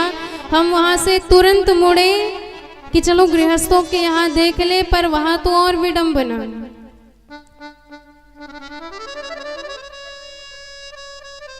वहां क्या विडंबना है, जब से देवी जी आई और तिजोरी की चाबी उनके हाथ में आई, न जाने कौन सी जादू चलाई कि अब तो पतिदेव माता पिता से बात ही नहीं करते हैं। कोई विशेष चर्चा करनी है तो ससुराल से साले साहब मंगाए जाते हैं। और आपको एक बात बता दे, जहां मंत्र देने वाले साले साहब होंगे वहां महाभारत होना तो पक्का है। दीवार बिगाड़े आरो और परिवार बिगाड़े सारो। हमारे यहाँ एक कहावत है, दीवार में बहुत ज्यादा अलमारियां बनवाओगे तो दीवार कमजोर हो जाएगी, और घर गृहस्थी में साले साहब से बहुत ज्यादा परामर्श लोगे तो आपका घर भी बर्बाद हो जाएगा। इसलिए माता पिता की सेवा करिए, इससे बड़ा गृहस्थी का और कोई धर्म नहीं है। यदि आप माता पिता की सेवा करते हैं तो आपको किसी तीर्थ में जाने की आवश्यकता नहीं है, पर माता पिता को दुखी करके, माता पिता को रुला करके यदि आप बद्री विशाल में भी चले जाएं तो वहां का फल आपको कुछ नहीं मिलेगा। और माता पिता के चरणों में तो सारे ब्रह्मांड के तीर्थ मिलते हैं। हमारे गणेश भगवान ने माता पिता की परिक्रमा लगाई तो संपूर्ण ब्रह्मांड के परिक्रमा लगाने का फल मिल गया उन्हें। तरुणी प्रभुतागे हैं श्याल को बुद्धिदायक है, कन्या वे क्रैणो लोभा दंपति नाम चकल कनम। नारद जी ने कहा आए थे शांति पाने के लिए, पर मन में तो एकदम क्रांति मच गई। हड़बड़ा उठे, हे भगवान कहाँ जाएं, मन तो एकदम खराब हो गया। तभी याद आया कि मुझे वृंदावन धाम जाना चाहिए। उस वृंदावन धाम में जहाँ पर गोविंद नंगे पांव चले हैं, यमुना के तट पर अवश्य मेरे मन को शांति मिलेगी। एवं पश्ये कले दोषा पर्यटन नावनी महम यामुनं तटमापन्नो यत्र लीला हरेर्भूत।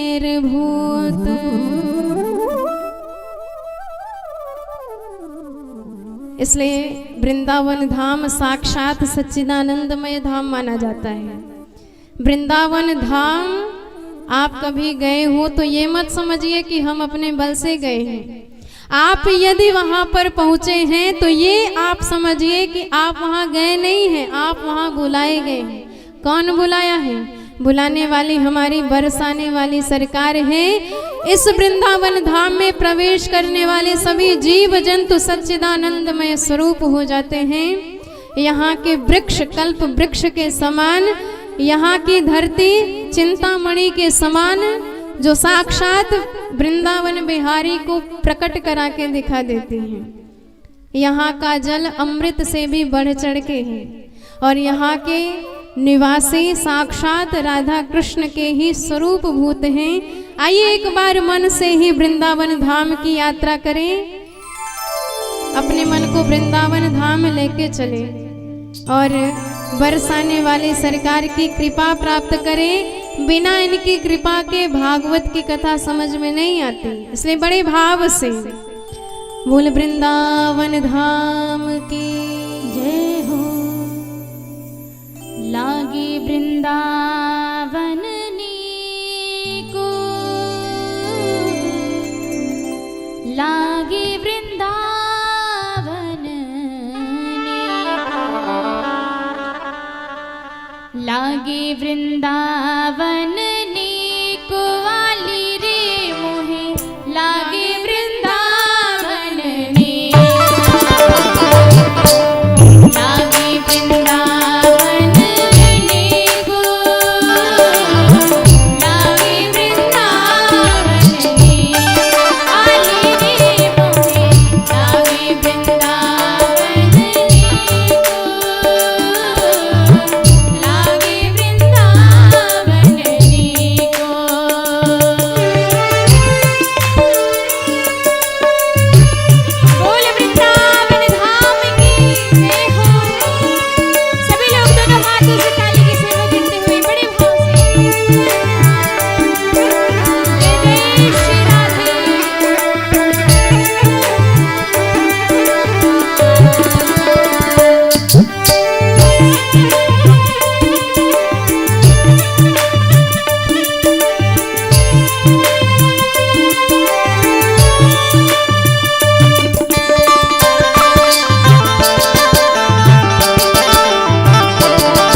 ऐसो प्यारो वृंदावन जहाँ हमारे कन्हैया 4 वर्ष की अवस्था में ही गए थे।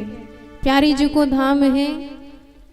हमारे सरकार के बारे में कहा जाता है, किसी भक्त ने उनसे पूछा, ब्रज रसिक ने, कि सरकार ये बताओ, पूरा ब्रह्मांड आपके इशारे पे नाचता है और आप हो कि ब्रजवासियों के इशारे पर नाचते हो।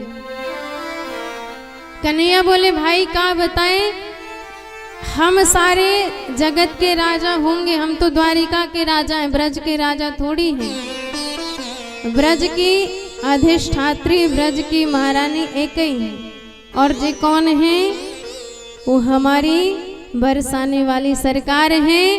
भाई वैकुंठ में तो आपको लक्ष्मी जी, श्री जी भगवान की चरण सेवा करती हुई दिख जाएंगी, पर वृंदावन धाम का ये प्रताप है, जो सारे जगह श्री जी की सेवा लेते हैं, उस वृंदावन धाम में उन्हें स्वयं श्री जी के चरणों में लेटना पड़ता है। वो स्वयं श्री जी के चरण दबाते हैं। प्रभु तो दास हैं हमारी बरसाने वाली सरकार के, जैसा नचाते हैं भगवान वैसा नाचते हैं, क्योंकि भक्ति को बड़ा प्रेम करते हैं। और भक्ति की मर्यादा इतनी है कि भगवान भी उस भक्त के हाथों बिक जाते हैं जिसके जीवन में प्रबल भक्ति होती है। भगवान आपके किसी गुण से नहीं रीझते हैं, भगवान मात्र भक्ति से रीझते हैं। यदि भक्ति है तो आपके पास सब कुछ है, क्योंकि भक्ति के बंधन में भगवान भी बंध जाते हैं। बाकी किसी में औकात नहीं कि भगवान को बांध सके। नारद जी कहते हैं कि हम उसी वृंदावन धाम में पहुंचे, पर हम वहां भी हमने परम आश्चर्य देखा। कौन सा आश्चर्य देखा? तत्राश्चर्यम् मया दृष्ट्वा श्रूयतां तन्मुनीश्वरा। हमने वहां देखा कि एक युवती स्त्री रुदन कर रही है और उसके सामने 2 वृद्ध लेटे हैं मूर्छित अवस्था में। एका तू तरुणी तत्रा निशर्णा खिन्न मानसा। अब संत का मन तो कोमल होता है। नारद जी ने कहा कि जब हमने उसे रोते हुए देखा तो मन हमारा द्रवीभूत हुआ।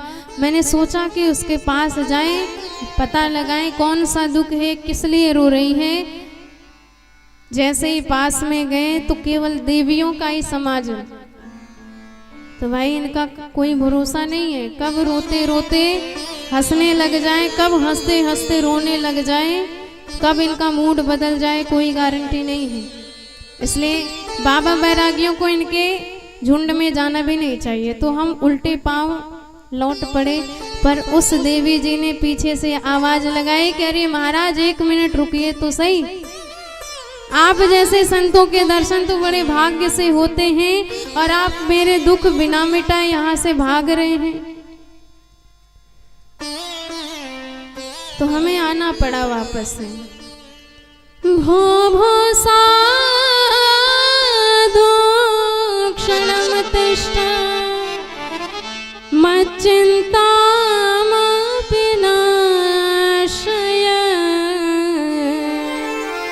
दर्शनं तव लोकस्य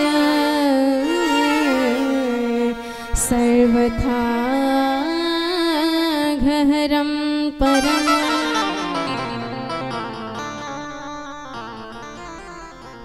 नारद जी कहते हैं पास में गए, देवी जी से पूछा आप अपने दुख का सविस्तार कारण बताओ। उस देवी जी ने कहा कि महाराज मेरा पूरा परिचय तो यही है कि मैं दक्षिण भारत में पैदा हुई हूँ। उत्पन्ना द्रविणेशाह वृद्धिम कर्नाटके गता। और कर्नाटक प्रदेश में बड़ी हुई, महाराष्ट्र आदि प्रदेशों में भ्रमण करती करती कभी कभी पाखंडियों के पाप से मुझे भागना भी पड़ा।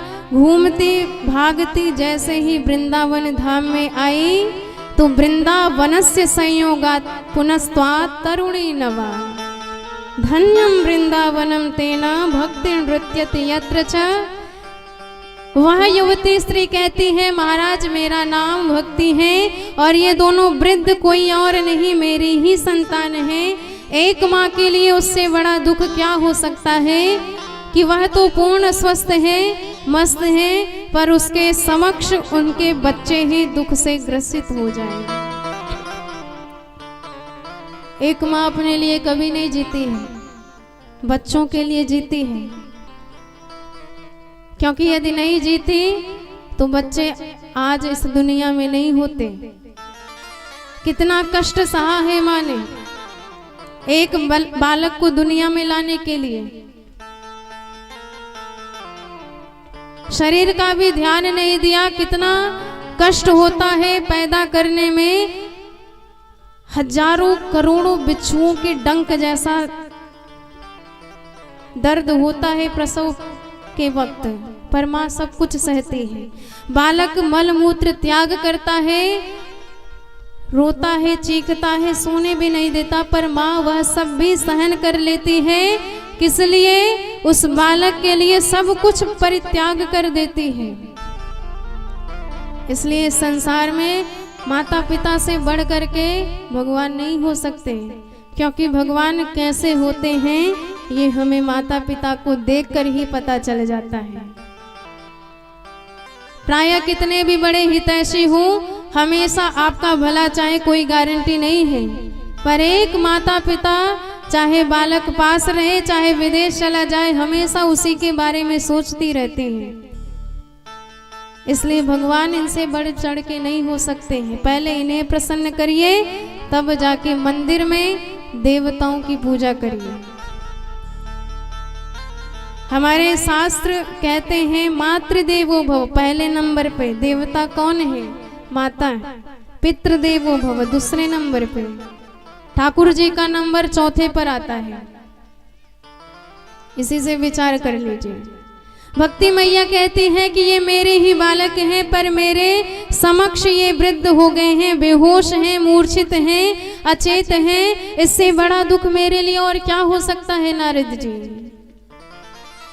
अहम भक्तिरिते ख्याता इमां मे तनया मता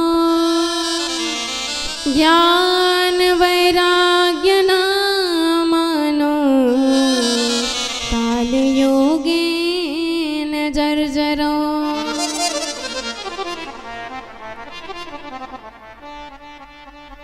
नारद जी ने जब करुण कथा भक्ति महारानी की सुनी तो समझ गए कि कलिकाल का असर हो गया है इस जगत पर। इन दोनों का नाम ज्ञान वैराग्य है। आप देख लीजिए, भक्ति नव यौवना बन करके भारत भूमि में वृंदावन धाम में नृत्य कर रही है। क्यों? क्योंकि भक्ति सब करते हैं, प्रायः श्रद्धा ज्यादा बढ़ गई है। घर घर में ठाकुर जी पूजे जाते हैं, पर ज्ञान नहीं है, वैराग्य नहीं है, इसलिए वह भक्ति बांझ है आपकी। भक्ति पूर्ण तभी मानी जाएगी जब भक्ति के साथ साथ ज्ञान भी हो ठाकुर जी का, और ज्ञान होते ही वैराग्य भी हो जाता है। ये अलग अलग नहीं होते हैं। भक्ति आने का अर्थ है कि ज्ञान वैराग्य आने ही चाहिए। आजकल कोई ज्ञान वैराग्य को ग्रहण नहीं करना चाहता, इसलिए वह मूर्छित है। पर भक्ति मैया तो दुखी रहेंगी ही, इसलिए ज्ञान भी प्राप्त करना आवश्यक है और वैराग्य भी होना आवश्यक है, तभी भक्ति परिपूर्ण होंगी। नारद जी ने कहा माता ये सब कलिकाल का कमाल है, जब से कलिकाल आया है तब से यही हालत है। अच्छा, ये कलिकाल कब से आया है? इस बात पे नारद जी कहते हैं कि माँ, जब भगवान कृष्ण इस धरती को छोड़ करके परम धाम गए, उसी दिन से कलिकाल इस जगत में अपना डेरा जमाया है। यदा मुकुंदो भगवान क्षमाम त्यक्त्वा स्वपदम गतः तद्दिनात् कलिर आयातः सर्व साधन बाधकः। और इसी ने सब साधनों में बंधक लगा दिया है। मैया अभी तो कुछ थोड़ा बहुत सत्कर्म दिख रहा है, जगह जगह भागवत की कथा भी हो रही है, शिव जी की भी पूजा करी जा रही, कुछ दान धर्म भी किया जा रहा है, पर वर्षे वर्षे क्रमात् जाता मंगलम नापि दृश्यते। जैसे जैसे समय बीतता जाएगा जो ये थोड़ा बहुत सत्कर्म दिखाई दे रहा है यह भी लुप्त हो जाएगा, सदाचार ही नष्ट हो गया है। पहले लोग नियम के कितने पक्के होते थे, पर आजकल किसी को सदाचार से कोई लेना देना नहीं है। कहते हैं कि मन चंगा तो कटौती में गंगा, बात तो ठीक है, पर ये बात उन लोगों के लिए है जो विरक्त हो चुके हैं, जिन्हें संपूर्ण ज्ञान हो चुका है और हमें ज्ञान का एक अंश भी नहीं आया और अपने आप को सर्वश्रेष्ठ अहम ब्रह्मास्मि मानने लग गए। आपको बता दें ये सदाचार हमारे लिए एक सीढ़ी के समान है। आपने छत पे चढ़ने के लिए सीढ़ी लगाई और सीढ़ी पे चढ़ते चढ़ते छत के पास पहुंच भी गए, एक पैर रख भी दिया छत पे आपने कहा कि अब सीढ़ी की क्या जरूरत है, छत पे तो पहुंच गए हैं। एक पैर आपका सीढ़ी पे, एक पैर छत पे है, किसी ने सीढ़ी खींच ली या आपने ही धक्का दे के सीढ़ी गिरा दिया तो मुंह के बल नीचे गिरोगे। ठीक इसी प्रकार सदाचार हमारे लिए उस परम पद तक पहुंचने के लिए साधन है, सीढ़ी के समान है। और जब तक वह पद प्राप्त ना कर लो तब तक यदि आपने सदाचार का परित्याग कर दिया तो वही ऊंचाई से फिर नीचे भी गिरना पड़ेगा। सदाचार क्या है? सदाचार हमारे राम जी बताते हैं, सूर्योदय से पूर्व उठते हैं, उठते ही कराग्रे प्रभाते कर दर्शन, अपने कर का दर्शन करते हैं। और हमारे यहाँ का आजकल क्या नियम बन गया है, सूर्योदय के बाद उठ रहे हैं 12 बजे और प्रभाते कप दर्शनम, जब तक कि चाय की प्याली घर वाली बेड तक ना पहुंचा दे गुड मॉर्निंग नहीं होता है। हमारे राम जी उठने के बाद माता पिता को, गुरुदेव को प्रणाम करते हैं, पर माता पिता को आजकल आंख दिखाते हैं, अभी तो 12 भी नहीं बजे थे आपने उठा दिया, अभी ये स्थिति हो गई है। हमारे राम जी प्रातः नहाई चले रघुराई, गोस्वामी जी ने ये तो नहीं लिखा कि प्रातः खाई चले रघुराई, सुबह सुबह खा करके कंठ तक भर करके तब राम जी चले, ऐसा कहीं नहीं लिखा है। तो जैसा लिखा है रामचरितमानस में एक एक शब्द ग्राह्य है, जीवन में उतार लोगे तो जीवन यही स्वर्ग बन जाएगा। इसलिए सदाचार का पालन करना अत्यंत आवश्यक है। भक्ति मैया ने कहा ये सब कलयुग की ही गड़बड़ है। नारद जी ये बताओ, यदि ये कलयुग इतना दुष्ट है तो भगवान इसकी उद्दंडता क्यों सहन कर रहे हैं, इसको दंड क्यों नहीं देते हैं? अच्छा उन्हें छोड़ दो, परीक्षित जी के हाथ में तो तलवार थी, मौका भी था, मार सकते थे, इसे क्यों छोड़ दिया इस कलयुग को उत्पात करने के लिए? नारद जी कहते हैं माँ बिल्कुल मार डालते, पर एक बहुत बढ़िया गुण इन्हें मिल गया। जब परीक्षित जी ने कलयुग से पूछा कि ये बताओ तुम में गुण कितने हैं, दोष कितने हैं, तो कलयुग गिड़गिड़ाता हुआ कहने लगा महाराज दोषों का तो भंडार हूं, पर गुण एक है और वह गुण है भगवान नाम संकीर्तन का। जो फल सतयुग में आपको लाखों लाखों वर्षों तक तपस्या करने के बाद मिलता है, जो फल त्रेता युग में बड़े बड़े अश्वमेधादि यज्ञ करने के बाद मिलता है, जो फल द्वापर युग में उपासना करने के बाद मिलता है हजारों वर्ष तक, वही फल कलयुग में आप मात्र जीभ हिला करके राम कह दे मिल जाएगा। भगवान ने इतना बड़ा आरक्षण दिया है कलयुग वालों के लिए और हम इसका फायदा ना उठा पाए तो धिक्कार है हमारे लिए। यत् फलं नास्ति तपसा न योगेन समाधिना तत्फलं लभते सम्यक् कलो केशव कीर्तनात्।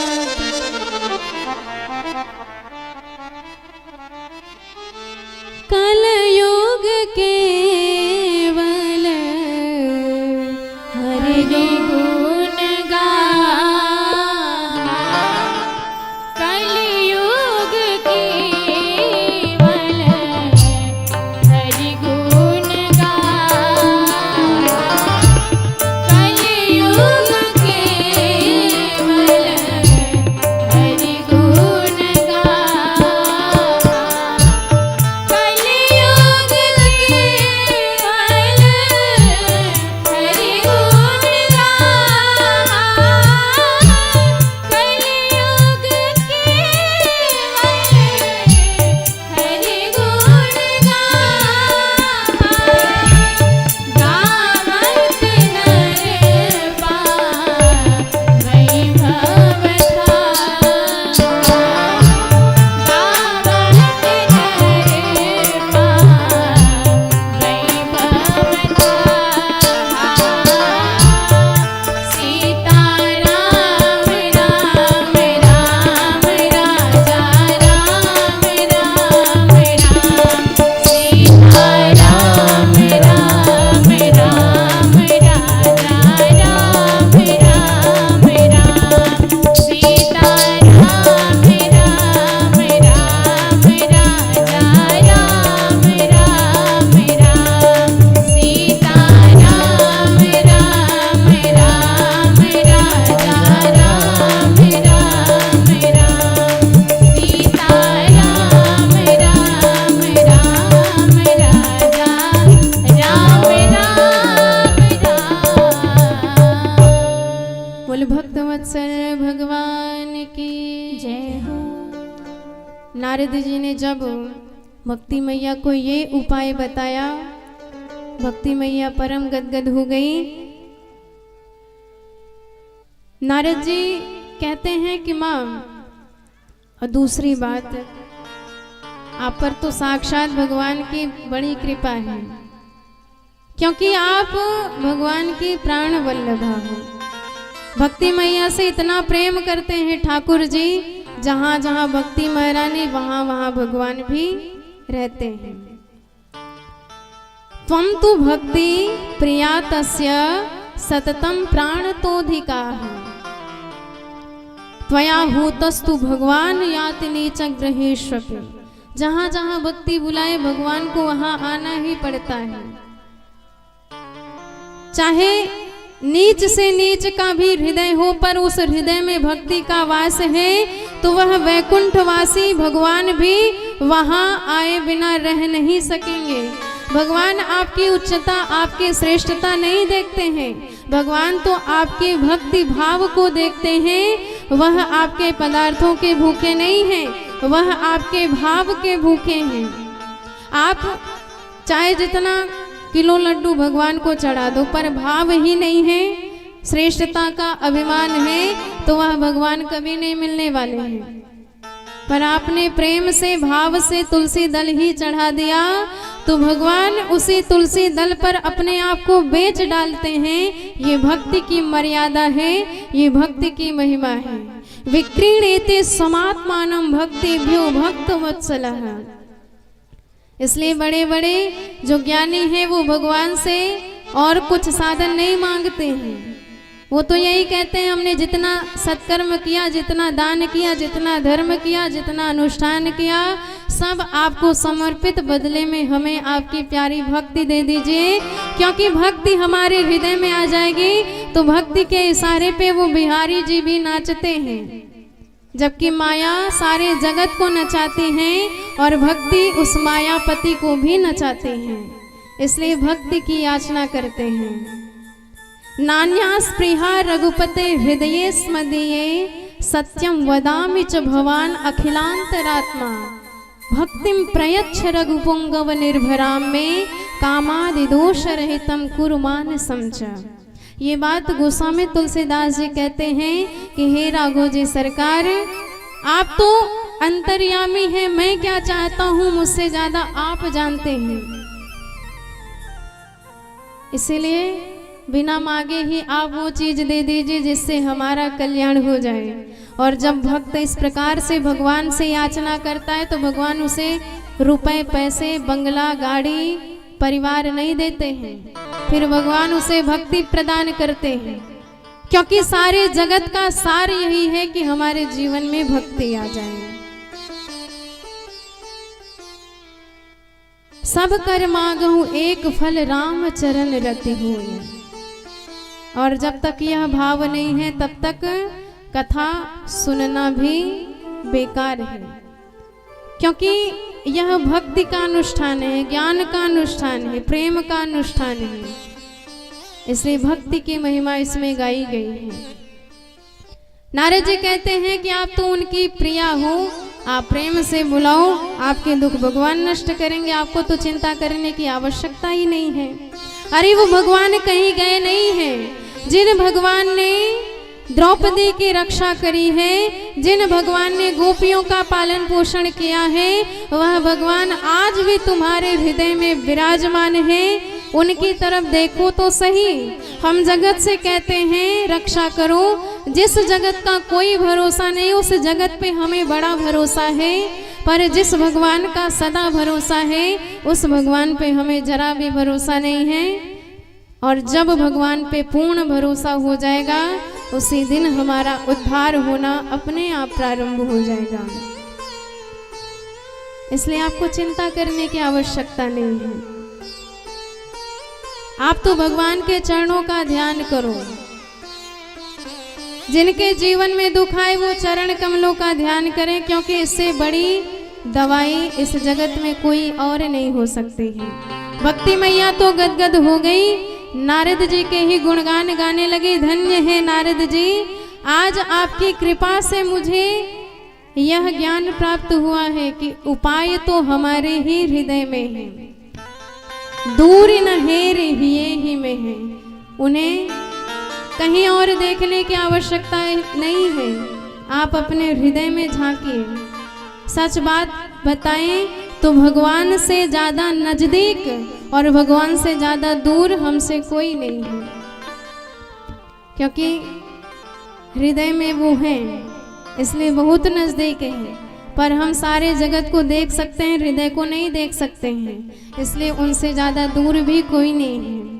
पर पुकारने पर वह अवश्य आते हैं। नारद जी के गुणगान आज भक्ति मैया गा रही है। जयते जगते माया, जयते जगते माया, जयते जगते माया, जयते जगते माया, जयते जगते माया, व्यस्य काया नमस्ते।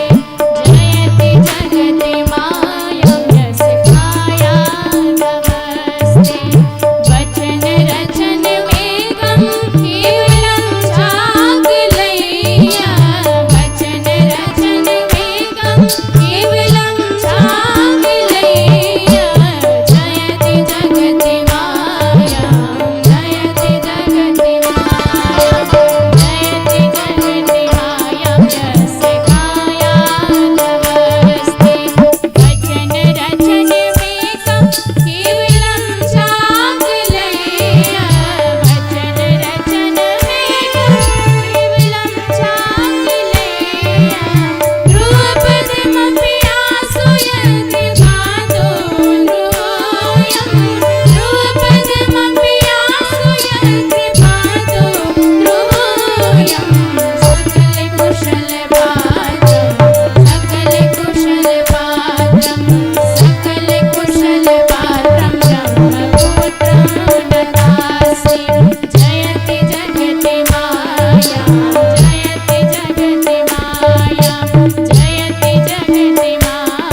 बोल भक्तवत्सल भगवान की जय हो। अब नारद जी ने उपाय किया, ज्ञान वैराग्य के पास गए, सारे वेद सुनाए, कोई फायदा नहीं, उपनिषद सुनाए, कोई फायदा नहीं, सबका सार गीता जी सुनाया, एक बार नहीं बार बार सुनाया, थोड़ा सा होश आया फिर बेहोश। नारद जी ने सोचा कौन सा उपाय करे, तो तुरंत आकाशवाणी हो गई कि नारद जी चिंता करने की आवश्यकता नहीं है, सत्कर्म करिए अवश्य लाभ होगा। व्योमवाणी तदैव भूम मारिसे खेद्यतामिति उद्यमा सफलस्तेयं भविष्यते न संशयः।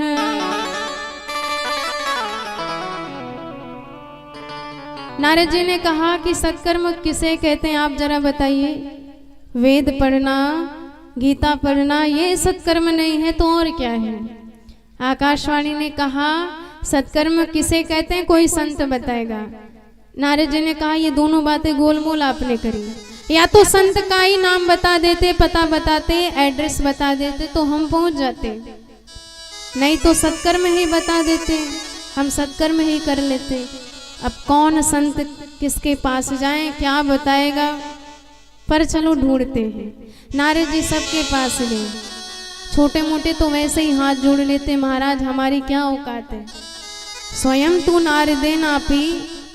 आप जैसे संत जिसे नहीं जान पाए उसे हम जैसे तुच्छ क्या जान पाएंगे। अरे आप अपने में ही प्रसिद्ध डॉक्टर हैं, कोई विश्व प्रसिद्ध डॉक्टर किसी झोला छाप डॉक्टर के पास जाके इलाज पूछे तो हिम्मत नहीं पड़ेगी, और कोई झोला छाप जाए तो पता पा जाएगा।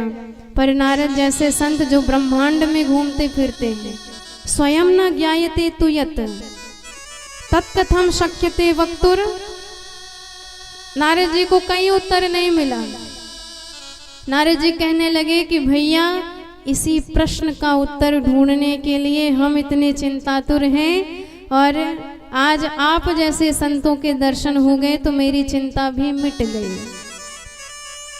आपको एक बात बताएं, चिंता सबके जीवन में आती है, संसारी के जीवन में भी चिंता आएगी, संत के जीवन में भी चिंता आएगी, पर दोनों में अंतर है।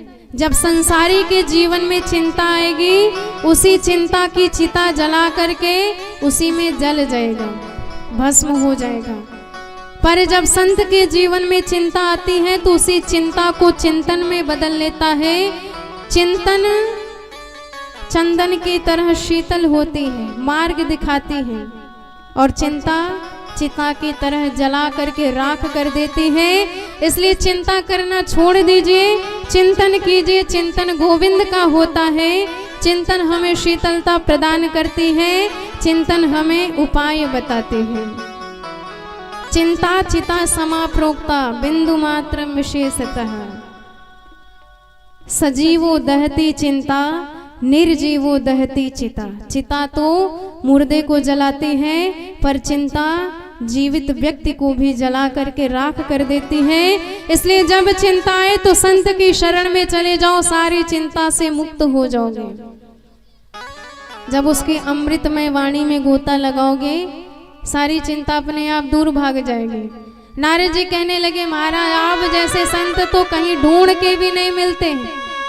अरे आपके जीवन में इतनी श्रेष्ठ तपस्या है कि पूर्वजों के भी पूर्वज हो गए, पर 5 साल से कभी 6 साल के नहीं हुए। काल भी आपको प्रभावित नहीं कर सकती है।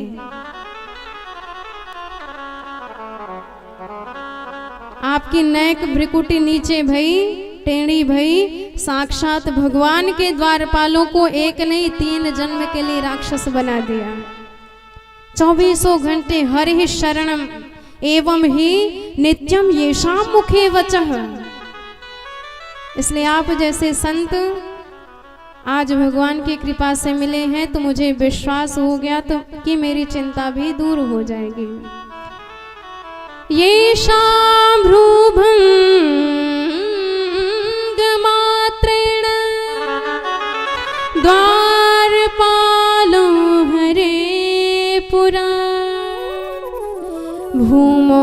निपति तो सद्यो यत्कृपा तो पुरं गतः।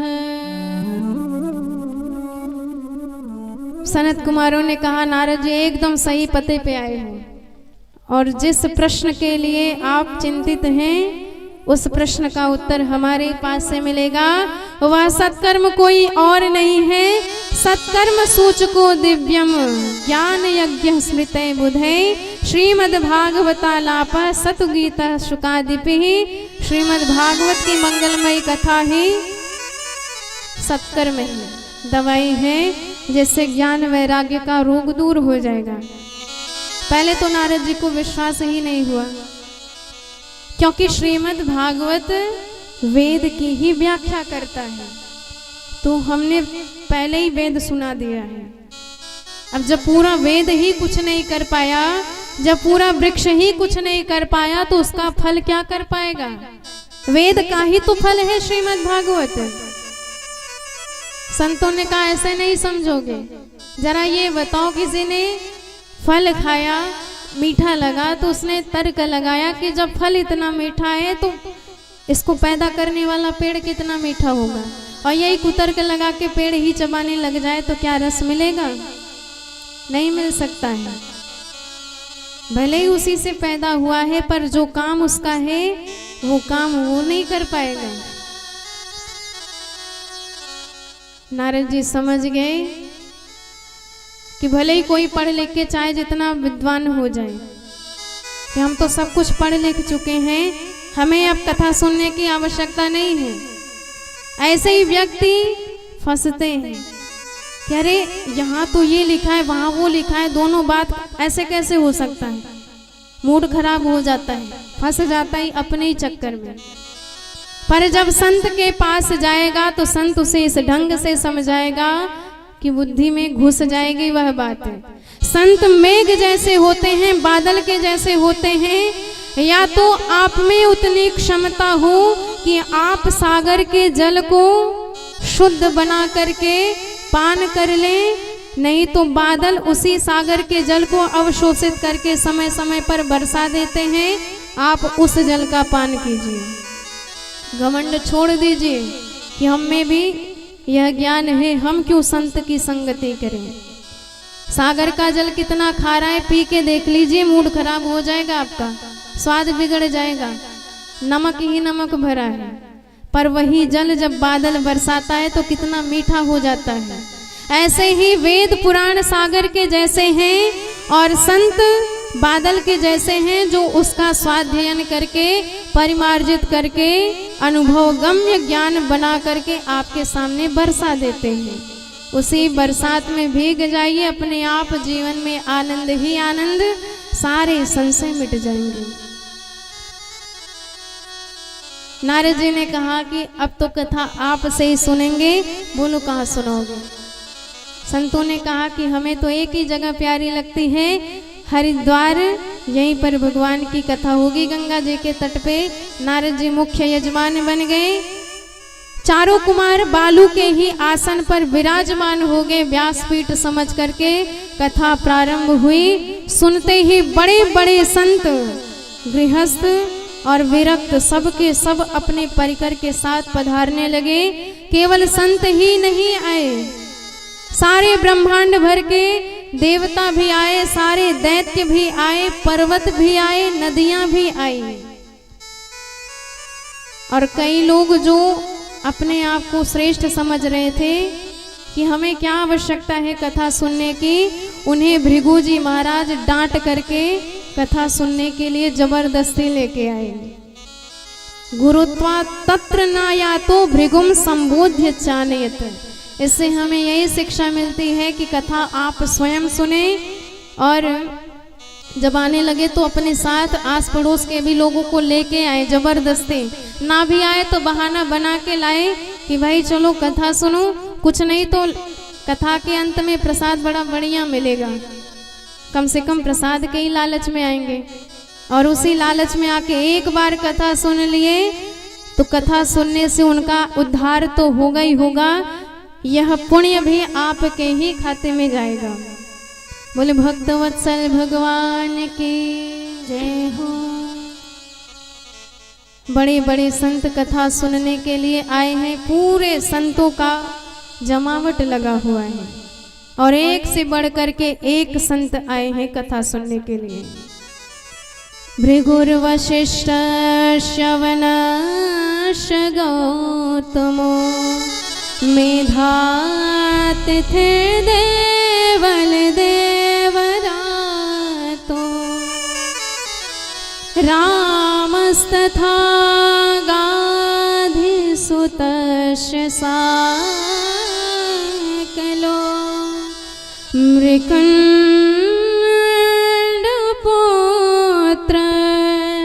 त्रिजपिप्पलाद। और जैसे ही कथा प्रारंभ हुई जय जयकार के साथ सनत कुमारों ने कहा कि यह कथा सदैव श्रवणीय है।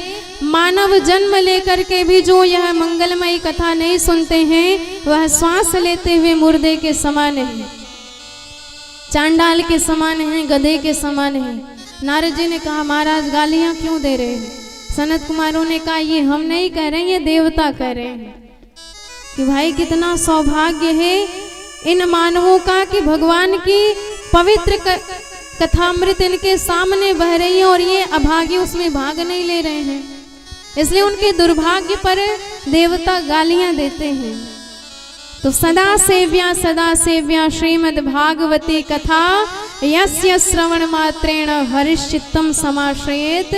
जिस कथा के एक श्लोक का भी आपने श्रवण कर लिया, एक श्लोक छोड़ दीजिए, श्लोकम श्लोकार्धमेव च, आधा ही श्लोक सुन लिया, आधा भी छोड़ दीजिए, एक पद ही सुन लिया, तो उस पद श्रवण का यह प्रताप है कि वह भगवान हरिश्चित्तम समाश्रयेत, आपके चित्त में आकर के जबरदस्ती बंदी बन जाते हैं। ये प्रताप है।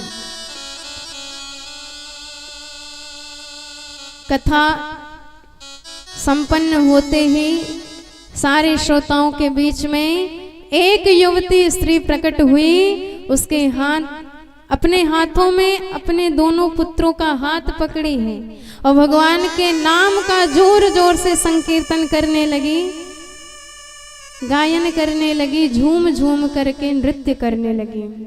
और ये कोई और नहीं भक्ति महारानी है। जहाँ जहाँ भगवान की कथा होती है भक्ति महारानी ज्ञान वैराग्य के साथ प्रकट हो जाती हैं। बोल भक्ति महारानी की जय हो। भक्ति सुतौ तौ तरुणो गृहीत्वा प्रेमैकरूपा सहसा विरासे। श्री कृष्ण गोविंद हरे मुरारे नाथे नामा निमुहुर्वदन्ते।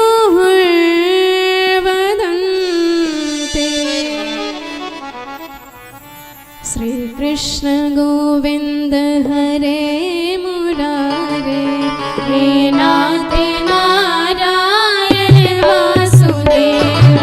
श्री कृष्ण गोविंद हरे मुरारे हे नाथे नारायण वासुदेव। श्री कृष्ण गोविंद हरे मुरारे हे नाथे नारायण वासुदेव। हे नाथ नारायण वासुदेव।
नाथ नारायण वासुदेवा, हे नाथ नारायण वासुदेवा, हे नाथ नारायण वासुदेवा, हे नाथ नारायण वासुदेवा, हे नाथ नारायण वासुदेवा।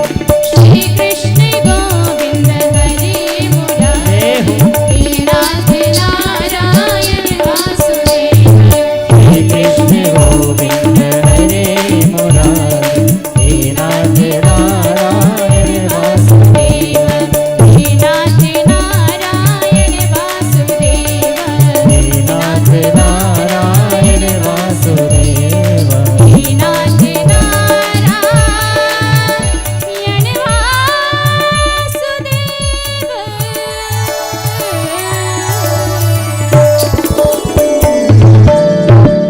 बोलबा के बिहारी लाल की जय।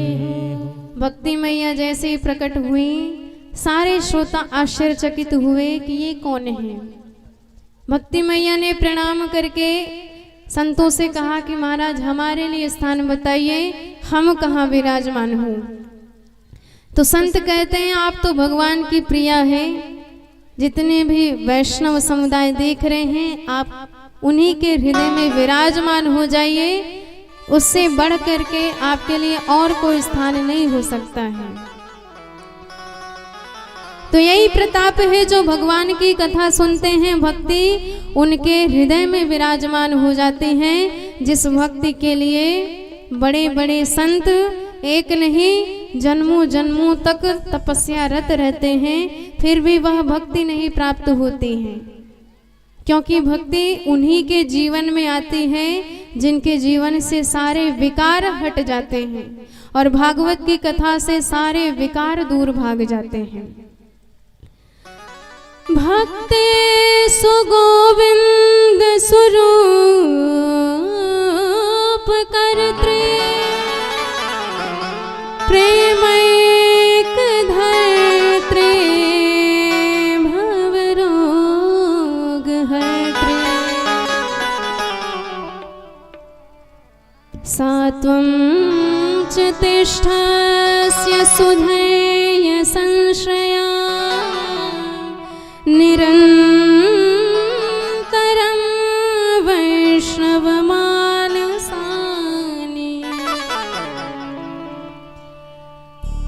तो धन्य है यह मंगलमयी कथा जो भक्ति का परिमार्जन करती है, वह भक्ति की संस्थापना हमारे हृदय में करती है।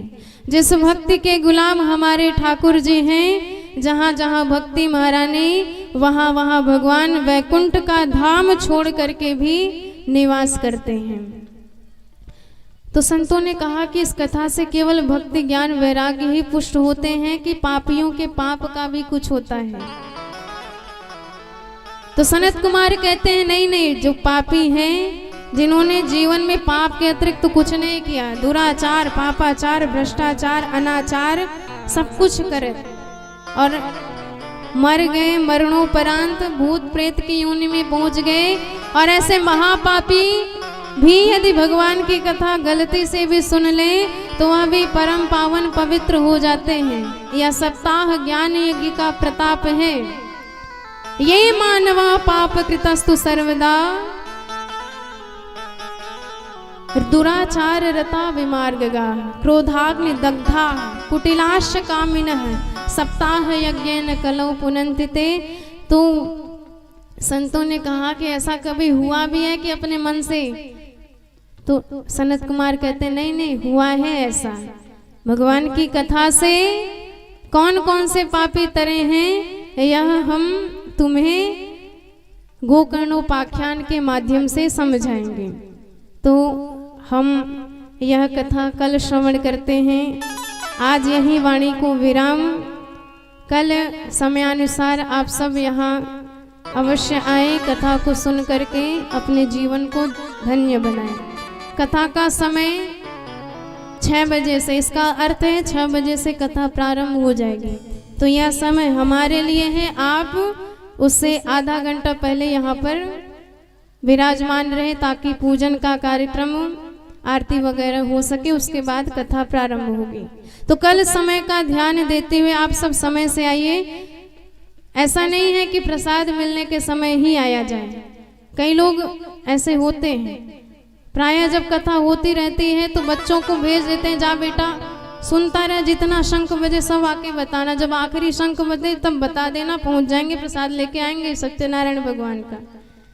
तो वहां प्रसाद लेने से काम बन सकता है, पर यहाँ का प्रसाद यही है कि आप प्रारंभ की आरती से लेकर के सायंकाल की आरती तक उपस्थित रहें। कथा श्रवण से बड़ा कोई और प्रसाद नहीं है, इसलिए समय का ध्यान देते हुए आप सब अवश्य कल आइए। आइए बड़े भाव से भगवान के चरणों में मन को लगाएं, तत्पश्चात आरती व प्रसाद। बोले भक्त वत्सल भगवान की जय हो। वैसे यह कहने में हमें संकोच नहीं है कि हमारे बादशाहपुर वाले श्रोता समय से ही पहुंच जाते हैं। प्रायः प्रथम दिन ही आप सब इतनी संख्या में आए हैं, सराहनीय है। आप जैसे श्रोता तो शायद ही कहीं हमें मिले, इसलिए धन्य है आप लोग। ऐसे ही भक्ति भावना बनी रहे। आइए बड़े भाव से प्रभु के चरणों में मन लगाएं, तत्पश्चात आरती व प्रसाद। बोलो भक्त वत्सल भगवान की जय हो। जीवन है तेरे हवाले मुरलिया वाले। जो भी भक्त अपने जीवन को भगवान के हवाले करना चाहता है, बड़े भाव से आगे गाते हुए। जीवन है तेरे हवाले मुरलिया वाले, जीवन है तेरे हवाले मुरलिया वाले, प्यारे मुरलिया वाले, बाकी मुरलिया वाले, प्यारे मुरलिया वाले, बाकी मुरलिया वाले। जीवन है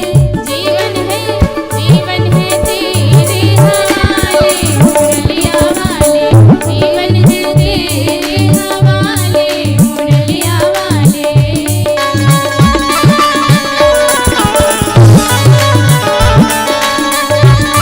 बोल बाबा बिहारी लाल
अपने हुए हैं बेगाने, हुए हैं बेगाने प्यारे, हुए हैं बेगाने, हुए हैं बेगाने प्यारे, हुए हैं बेगाने। मेरे अपने हुए हैं बेगाने, मेरे अपने हुए हैं बेगाने।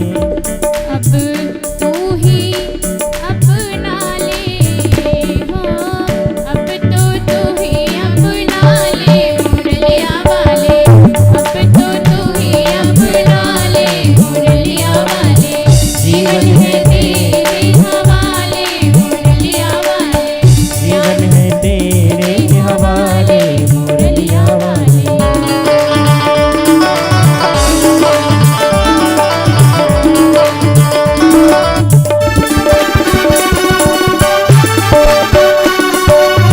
बड़े प्रेम से गाते हुए सभी लोग।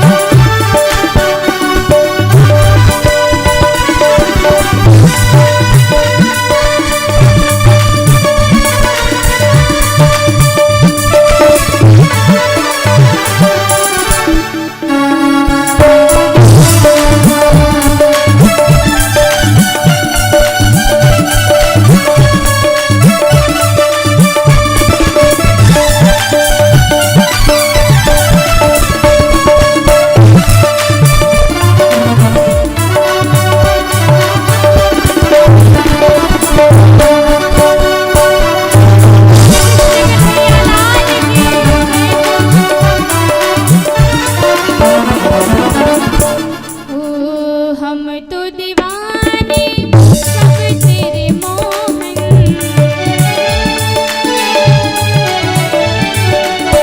हम तो दीवाने सब तेरे मोहन, हम तो दीवाने सब तेरे मोहन, सब तेरे मोहन प्यारे मेरे मोहन, सब तेरे मोहन, सब तेरे मोहन।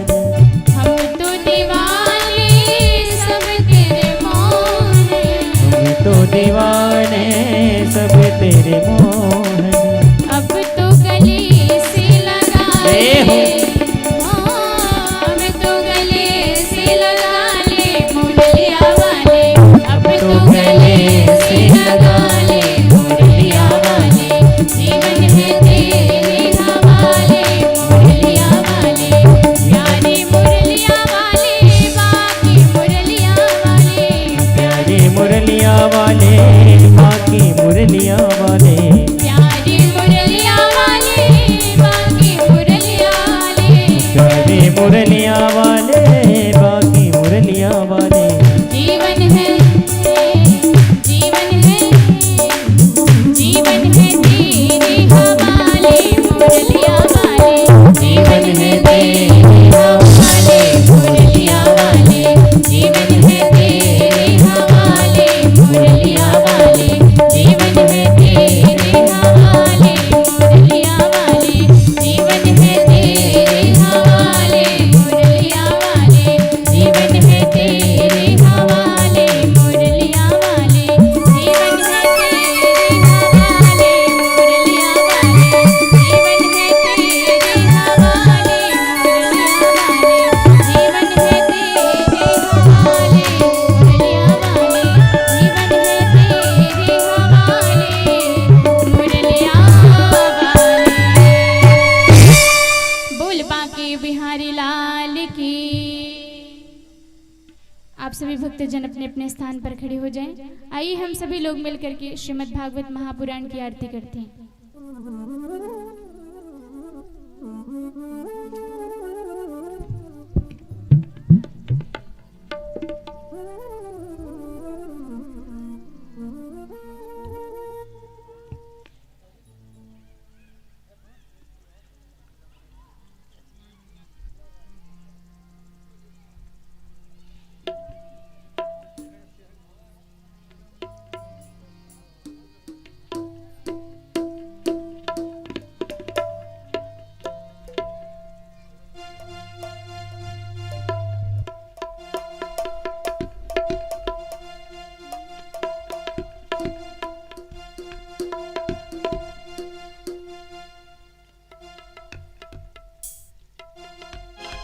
ओमिदुगुं हविः प्रजननं वेयसदशवीरगुं सर्वगणगुं सस्तये आत्मशनि प्रजा शनि पशु शनि लोक शन्न भय शनि अग्निः प्रजां बहुलां मे करो तन्नं पयोरेतु अस्मासु दत्त श्री बांकी बिहारी तेरी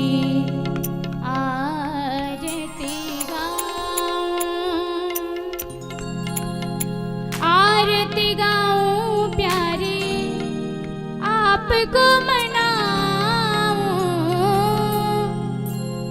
आरती गाऊं प्यारे आपको मनाऊं श्याम सुंदर तेरी आरती गाऊं बांकी बिहारी तेरी आरती गाऊं बांकी बिहारी तेरी आरती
अनाथ के नाथ आप हो। सुख दुख जीवन प्यारे साथ आप हो। सुख दुख जीवन प्यारे साथ आप हो। हरि चरणों में शीश झुकाऊं, हरि चरणों में शीश झुकाऊं। बांके बिहारी तेरी आरती गाऊं, बांके बिहारी तेरी आरती गाऊं।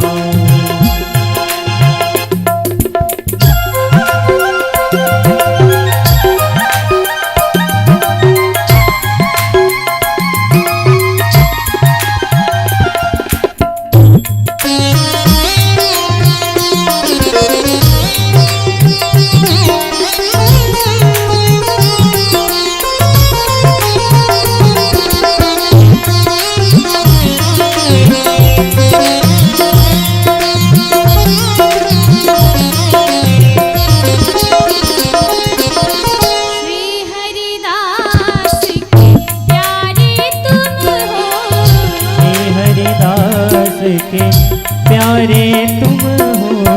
श्री हरिदास के प्यारे तुम हो। श्री हरिदास के प्यारे तुम हो। मेरे मोहन जीवन धन हो। मेरे मोहन जीवन धन हो।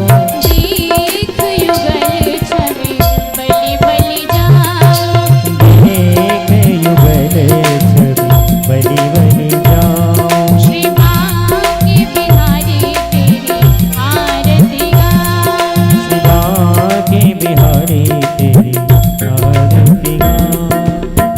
आरती गाऊं प्यारे आपको मनाऊं, आरती गाओ प्यारे आपको मनाऊं।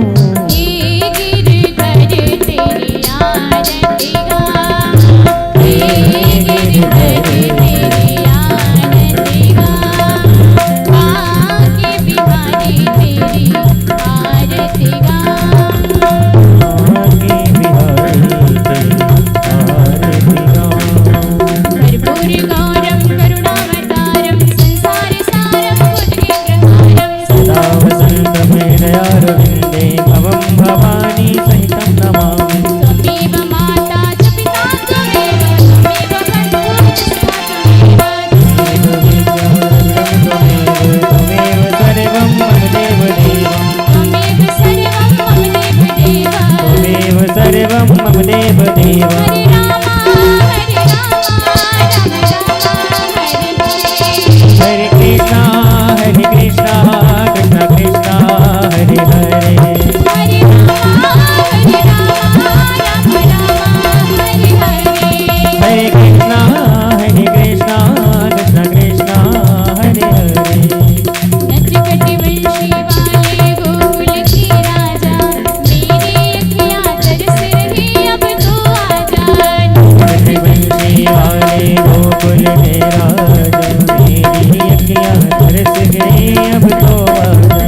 नटखट वंशी वाले गोकुल की राजा, मेरी अखियाँ तरस रही अब तो आजा। वंशी वाले गोकुल के राजा, मेरी अखियाँ तरस गई अब तो आजा।